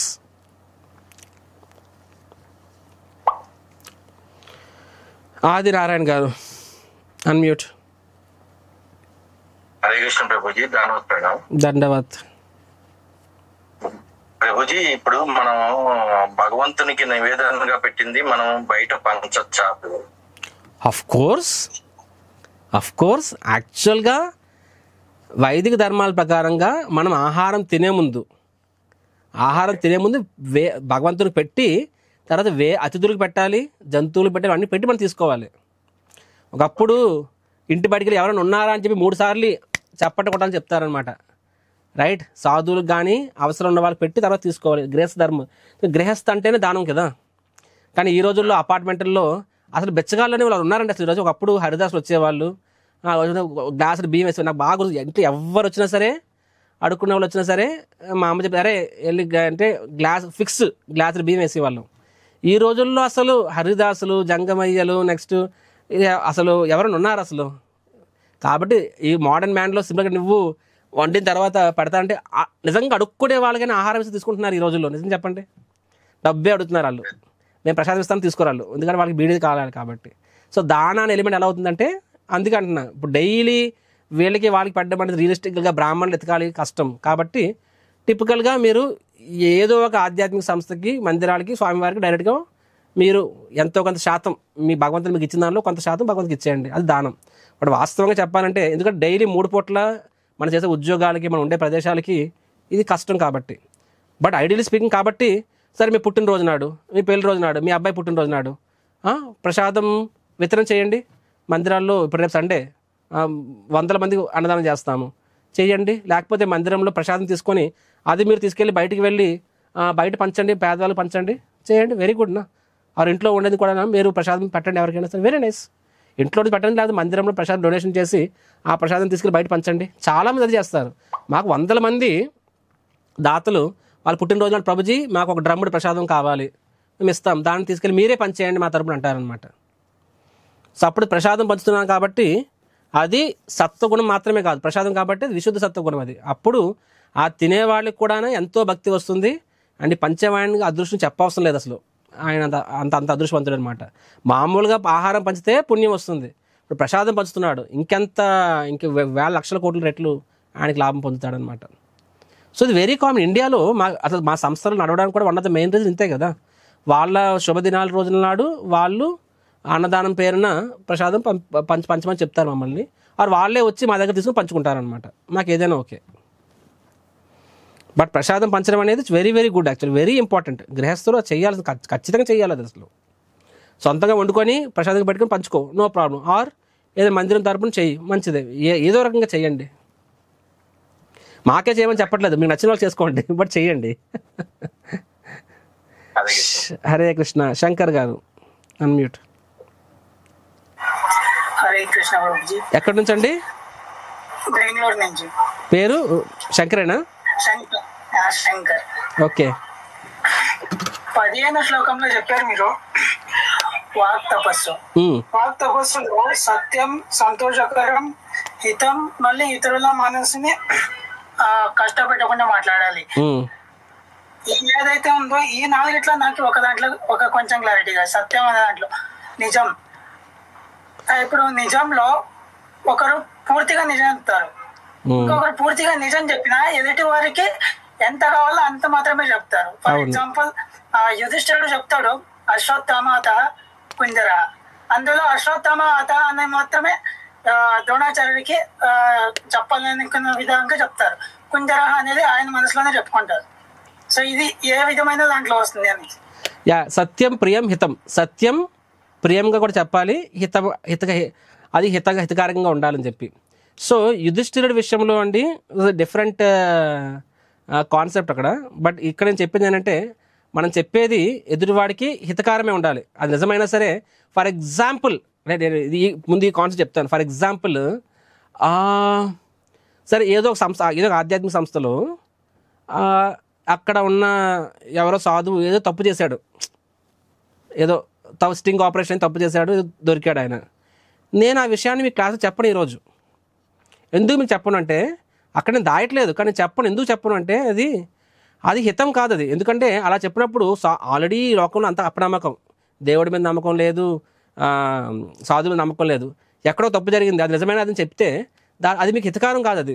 కాబట్టి కానీ ఒకవేళ మీరు వాళ్ళు ఫాలో అవుతుంది అనుకుందా మాట వరుసకి, అప్పుడు చూడండి కొంచెం జాగ్రత్తగా ఉండండి అని చెప్పి అది నిజం చెప్తాను. అది వాళ్ళకి అవసరమే చెప్తాను. ఫర్ ఎగ్జాంపుల్ ఒక తప్పు జరిగింది, కానీ ఒక వ్యక్తి వెళ్ళి బ్లైండ్గా వాళ్ళు ఫాలో అవుతున్నారు, మేబీ చెప్తారేమో, ఎందుకంటే వాళ్ళు ఫాలో అవుతున్నారు కాబట్టి ఆయనకి తెలుసుకోవడం ఇంపార్టెంట్. సత్యమైనా సరే అది హితం కానప్పుడు I will not speak, right? ఇప్పుడు 100 బయట వాళ్ళకు 100 తప్పులు జరుగుతున్నాయి, నేను క్లాసులో చెప్తున్నానండి. అది ఆల్రెడీ బోల్డ్ అంత బొంబార్డ్మెంట్ వర్స్ట్ న్యూస్లు ఉన్నాయి, నేను ఎందుకు అవే విషయాలు చెప్పాలి అక్కడ? కాబట్టి హితకారమైనది చెప్పాలి, సత్యము హితకారకంగా కూడా ఉండాలి, మోస్ట్ ఇంపార్టెంట్. తర్వాత అది వీలైనంత వరకు ప్రియంగా చెప్పాలి. ఇప్పుడు నేను చెప్పిన కొన్ని విషయాలు మీకు నచ్చకపోవచ్చు, నాకు తెలుసు ఆ విషయం. సో నేను దాన్ని ఎక్కువ ఎంఫసైజ్ చేయను, కానీ కొన్నిసార్లు చెప్తాను. నేను అది 4 పాపములు చెప్పాను కొన్నిసార్లు, అది కొంతమంది నచ్చకపోవచ్చు అది. కానీ నేను జనానికి ఓన్లీ ప్రియమైందే చెప్పాలనుకున్నప్పుడు సత్యం చెప్పాను కొన్నిసార్లు. కాబట్టి సత్యం చెప్పాలి, అది హితకారం అయితేనే చెప్పాలి, అండ్ అది వీలైనంత వరకు ప్రియమైనది చెప్పాలన్నమాట. As much as possible it should be ప్రియంగా చెప్పాలి. అప్రియంగా చెప్తే అది బ్యాక్ ఫైర్ అవుతుంది. అలా ప్రియంగా చెప్పాలనుకున్నప్పుడు అది ఒక రకమైన తపస్సు అది, రైట్? ఇప్పుడు ఇది ఆ సబ్జెక్ట్ కాన్సెప్ట్. ఇప్పుడు మీరు అడిగింది ఏంటంటే యుధిష్ఠిర్ మహారాజ్ అన్నది. సో యుధిష్ఠిర్ మహారాజులో అక్కడ ఆ సబ్జెక్ట్ ఏంటంటే ఆయన ఎప్పుడు జీవితంలో అసలు అబద్ధం అనేది చెప్పలేదు ఆయన. సో ఆయన ఒక ధర్మాన్ని నిలబడ్డాడు, కానీ భగవంతుడు అక్కడ ఆయన గొప్పతనాన్ని ఈ లోకాన్ని చెప్పాలనుకున్నారనమాట. అంటే జీవితంలో అంటే ఈవెన్ ఆయన ఫర్ ఎగ్జాంపుల్ చూడండి, ఆయన తలుచుకుంటే ఆయన అక్కడ జూదంలో ఓడిపోయారు కదా, అక్కడ అక్కడ కొంచెం అబద్ధం అనే విషయం పక్కన పెట్టేస్తే అసలు జూదం ఇష్టపడ్డు, కానీ వాళ్ళు గుర్తు చేస్తారు నువ్వు అక్కడ ఏదో చేస్తావు కాబట్టి మళ్ళీ ఆడని చెప్పి ఆయన కొంచెము ఆ ధర్మాన్ని పక్కన పెడితే ఆయన అంత వనవాసం, అరణ్యవాసం, అజ్ఞాతవాసం అవసరం లేదు ఆయనకి, పాపం ఆయనకి. కానీ అన్ని కష్టాలన్నీ పడ్డాడు, కానీ ఆయన సత్యాన్ని పక్కన పెట్టలేదు. సో కానీ భగవంతుడు ఏంటంటే సో ఈవెన్ నా కోసం నువ్వు అది చేయగలవా అని చెప్పి ఆయన యొక్క భక్తిని టెస్ట్ చేయడం కోసం ఆయన అక్కడ అబద్ధం ఆడమని చెప్పాడు అనమాట అక్కడ ఆయన. సో అబ్సల్యూట్ ట్రూత్ కోసము సమ్టైమ్స్ ఆ రిలేటివ్ ట్రూత్ని కూడా దాటమని చెప్పి అక్కడ ఆయన గొప్పతనాన్ని బయట తీయడం కోసం కృష్ణుడు. అదర్వైజ్ అక్కడ సింపుల్ అండి, ద్రోణాచార్య ఓడించాలంటే అబద్ధం చెప్పే ఓడించిన అవసరం లేదు. భగవంతుడు పరమాత్మ, ఆయన పరమాత్మ వదిలి బయటకు వచ్చేస్తే ద్రోణాచార్యుడు హార్ట్ అటాక్తో చచ్చిపోగలడు. ఆయన హార్ట్ అటాక్ చచ్చిపోగలడు, ఆయనకి డైరెక్ట్గానే అలా అబద్ధం ఆడాల్సిన అవసరం లేదు. సో వారు హయ్యర్ ప్రిన్సిపల్ చెప్పన్నారు. బట్ యుధిష్ఠిర్ మహారాజ్ కాబట్టి అక్కడ అబద్ధం ఆడారు, కానీ అక్కడ హాఫ్ ట్రూత్ చెప్పారన్నమాట. అక్కడ వివేకం అది, అంటే తన యొక్క ప్రిన్సిపల్ని జమదాటకుండానే ఆయన కృష్ణుడి మాటల్ని పాటించగలిగాడు అక్కడ అది. So that is his wisdom. So సత్యము అది అక్కడ ఈ కాన్సెప్ట్ అక్కడ ఆ ప్రిన్సిపల్ ఇక్కడ అది వాక్ తపస్సు కింద రాదు అది. ఎందుకంటే అది ద్రోణాచార్యుడికి ఎలా హితం చెప్పండి, అది ఎలా హితము, అది హితం కాదు. సత్యం అంటారు సరే అనుకున్నా సరే అది ప్రియం కాదు, హితం కాదు. సో ఆ ఎగ్జాంపుల్ ఇక్కడ వాక్ తపస్య అనే కాన్సెప్ట్కి వర్తించదు. వాక్ తపస్సు అంటే మనం చెప్పిన నిజము ఫస్ట్ హితకారమై ఉండాలి. ఇప్పుడు ప్రపంచంలో ఆధ్యాత్మిక సంస్థలో ఎన్నో తప్పులు జరుగుతూ ఉండొచ్చు. వాటి గురించి నేను అనవసరంగా జనాలకి ఎందుకు చెప్పి వాళ్ళ మనసులో ఎందుకు కలుషితం చేయాలి? నేను ఈ రోజుల్లో పేపర్లు అవే చేస్తున్నాయి కదా, మంచిని చెడుని చెప్తాయి, నిజమై ఉండొచ్చు కానీ చెడు అది ఎందుకు చెప్పాలి అవి? మీకు ఇంకో విషయం తెలుసా? భాగవతంలో వస్తుంది. ఎక్కడంటే మొదటి స్కందం 16వ అధ్యాయం అనుకుంటాను. అక్కడ యుధిష్ఠిరుడు కలిరాజు ఎద్దును కొడతాడు అనమాట, వృషభాన్ని కొడతాడు. వృషభుడిని ఎవరు కొట్టారని చెప్పడు అనమాట. ఎవరు కొట్టారని అడుగుతారు, ఎవరు పరీక్షిత్ మహారాజు అడుగుతారు, చెప్పదు వృషభం. ఎందుకంటే తప్పుని చేసిన వాడికి ఎంత శిక్ష పాపం వస్తుందో ఆ తప్పు విషయాన్ని స్ప్రెడ్ చేసిన వాడు కూడా అంతే పాపం వస్తుందని భాగవతంలో వస్తుంది. సో ఈ న్యూస్ పేపర్స్ అందరూ ఉన్నారు చూసారు, ఎవడో పాపం చేశాడు, ఆ పాపాన్ని నువ్వు స్ప్రెడ్ చేయడం ద్వారా ఇంకా ఓకే హితం కోసం చెప్పొచ్చు కొన్నిసార్లు, but just out of it దాన్ని that is more equally sinful. కాబట్టి సత్యం అనేది హితంగా ఉంటేనే మాట్లాడాలి. రెండోది అది ప్రియకరంగా మాట్లాడడానికి ప్రయత్నించాలన్నమాట. అదర్వైజ్ అంతెందుకండి, నేను లైవ్ ఎగ్జాంపుల్ చెప్తున్నాను. ఒకసారి మా వీధిలో అయింది. అంటే పక్కన ఒక వ్యక్తి ఉన్నాడు, ఒక కుంటోళ్ళు అబ్బాయి, వాడి దగ్గర ఏదో మూడు కాళ్ళ సైకిల్ ఉంటుంది కదా, 3 చక్రాల సైకిల్ ఉంది కదా, ఎవడో సైకిల్ ఎత్తుకెళ్ళిపోతున్నాడు అనమాట.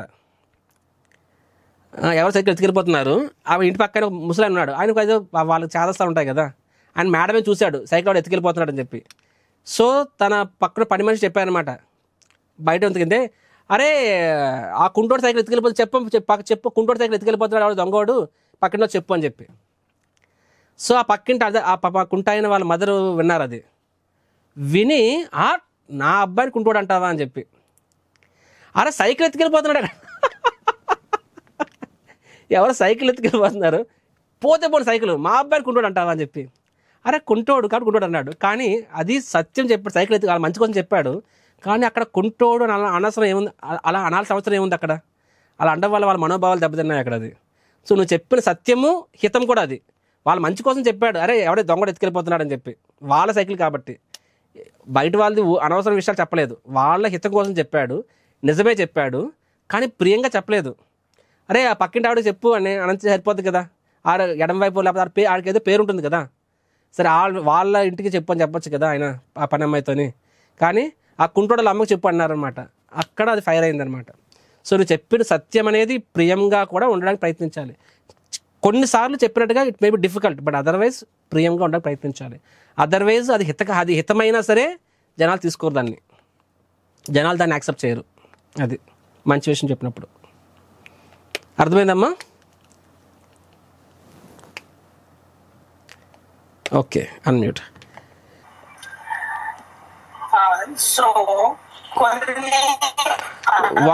వాయిస్ బ్రేక్ అవుతుందండి, మీరు వీడియో ఆఫ్ చేయండి, వీడియో ఆఫ్ చేయండి. హరే కృష్ణ, వీడియో ఆఫ్ చేయండి, ఇప్పుడు మాట్లాడండి. మీ వేవ్లెంత్ బ్యాండ్విడ్త్ తక్కువ ఉంది, ఇప్పుడు చెప్పండి. కొన్ని అనవసరమైన సందర్భాల్లో మనం నిజాన్ని దాయవచ్చు అంటారు, అబద్ధం చెప్పకుండా నిజాన్ని దాయవచ్చు. అంతే కదండి, అఫ్ కోర్స్ కదా. ఇప్పుడు భర్త భార్యలో ఎవరు తప్పు చేస్తారు, నీవు చూసావు, అది ఆ తప్పు చెప్పడం వల్ల వాళ్ళ సంబంధం ఇంకా చెడుతాయి కదా. అప్పుడు నువ్వేం చేయాలి? అప్పుడు నువ్వు కానీ వాళ్ళు ఒక తప్పు చేసింది, 9 మంచి పనులు ఉన్నాయి. సో మంచి చెప్తావు, తర్వాత టైం చూసుకొని ఎప్పుడు చెప్పాలి, ఎలా చెప్పాలి, వేల విషయాలు చూసి ఒక విధంగా చెప్పాలి. ఎందుకంటే నిజం కూడా సరైన సమయం సరైన సందర్భం కానీ చెప్పినప్పుడు అది బ్యాక్ ఫైర్ అవుతుందండి. అంతెందుకు మీ అబ్బాయి తప్పు చేశాడండి, ఫర్ ఎగ్జాంపుల్ నా కిందే నా కిందే వ్యక్తి తప్పు చేస్తే నేను డైరెక్ట్గా మందలించనండి, నేను సమయం సందర్భం చూస్తాను. అది ఫస్ట్ ఆఫ్ ఆల్ హోలిస్టిక్గా పర్సన్ ఎలాంటి వాడు 9 మంచి పనులు చేస్తాడు. సో నేను కావాలి వెళ్ళి 9 సార్లు ఎంకరేజ్ చేస్తాను, వాళ్ళు ఎప్పుడు మంచి చేస్తాడా అని ఎదురు చూస్తాను, మంచి చేసినప్పుడు భుజం తడతాను, వాళ్ళు ప్రోత్సహిస్తాము. తర్వాత అక్కడ తప్పు జరుగుతుంది, అక్కడ తప్పు చేశాడు, అది నాకు తెలియకని కాదు, దాన్ని నేను కొన్నిసార్లు డైరెక్ట్గా చెప్పితే మంచిగా ఉంటే డైరెక్ట్ చెప్తే అది రిజల్ట్ ఉంటుందని చెప్తాను. కొన్నిసార్లు డైరెక్ట్ చెప్పడం వల్ల వాళ్ళు హర్ట్ ఇంకా దూరం అవ్వచ్చు, అప్పుడు దాన్ని చెప్పాల్సిన ఏదో చెప్తాను, ఆ రెండవ చెప్పిస్తాను, ఆర్ దాన్ని నేను I may keep it on hold. అది వాళ్ళే ప్రభుత్వం తప్పు చేశారని నాకు తెలుసు ఆ విషయం, బట్ ఆయన నేను నమ్ముతున్నాను. అలా అన్నప్పుడు ఆ వ్యక్తికి జీవితాంతం అంతా ఉంటాడు, ప్లస్ ఆ వ్యక్తి నెక్స్ట్ టైం తప్పు చేయాలనిపించదు ఆ వ్యక్తికి. సో చూడండి, లీడర్కి మేనేజర్ తేడా తెలుసా మీకు? లీడర్ అనేవాడు తన కింద వాడు ఎప్పుడు అంటే మంచి చేసినప్పుడు పట్టుకుంటాడు, మంచి చేసినప్పుడు పట్టుకొని ప్రోత్సహిస్తాడు. అండ్ మేనేజర్ అనేవాడు తన కింద వాడు తప్పు చేసినప్పుడు పట్టుకుంటాడు అనమాట, తప్పు చేసిన పట్టుకుని తిడతాడు అనమాట. So so that is how actually leader versus manager is. So మనతో వ్యక్తులు మనతో కూడా ఉండాలనుకున్నప్పుడు కొన్నిసార్లు తప్పు జరిగినా సరే, అది ఇదైనా సరే, అది నిజమై ఉండొచ్చు, కానీ ఎప్పుడు చెప్పాలి, ఎంత చెప్పాలి, కొన్నిసార్లు చెప్పాల్సిన అవసరం కూడా లేదు, no problem. So you have to tolerate. అంతే అంటున్నారు కదా, దాన్ని అందుకే అంటున్నారు వాక్ వాట్ ఈస్ దిస్ తపస్య. అప్పుడు నీకు కొంతమందికి ఆగదు, ఎక్కడైనా సరే 70 నోటి వచ్చేస్తుంది అనమాట. అంటే వాళ్ళు కంట్రోల్ లేదు. వాడు నిజం చెప్పినా సరే సమయం సందర్భం చెప్పిన వాళ్ళు కొంపలు అంటుకుంటాయి కొన్ని విషయాల్లో. సో ఎంత చెప్పాలి, ఎప్పుడు చెప్పాలి, కొన్నిసార్లు చెప్పాల్సిన అవసరం ఉందా లేదా, దాన్ని ఎలా చెప్పాలి అనేది దట్ ఈస్ అ స్కిల్. ఆ స్కిల్ తెలిసిన వాడు నలుగురిలో లీడర్ అవుతాడు, నలుగురిని తనతో పాటు తీసుకెళ్ళగలుగుతాడు. ఓకే, థ్యాంక్ యూ అండి. ఇక్కడ ఎవరో క్వశ్చన్ అడిగారు, గురూజీ రజో తమో గుణంలో ఎక్కువ ఉన్నవాళ్ళు మనకి ఎదురైతే ఎలా ఫేస్ చేయాలి? ఎలా ఫేస్ చేస్తాము? మనం ఈ లోకంలో ఉన్నవాళ్ళు బై డిఫాల్ట్ అంతా రజో తమో గుణాల్లో ఉంటారు. We have working relationships. ఇప్పుడు నేను కూడా ఏమి హిమాలయాల్లోని కందమూల తింటూ ఉండలేదు. నేను కూడా సభ్య సమాజంలో ఉన్నాను. I deal with politicians, I deal with business people.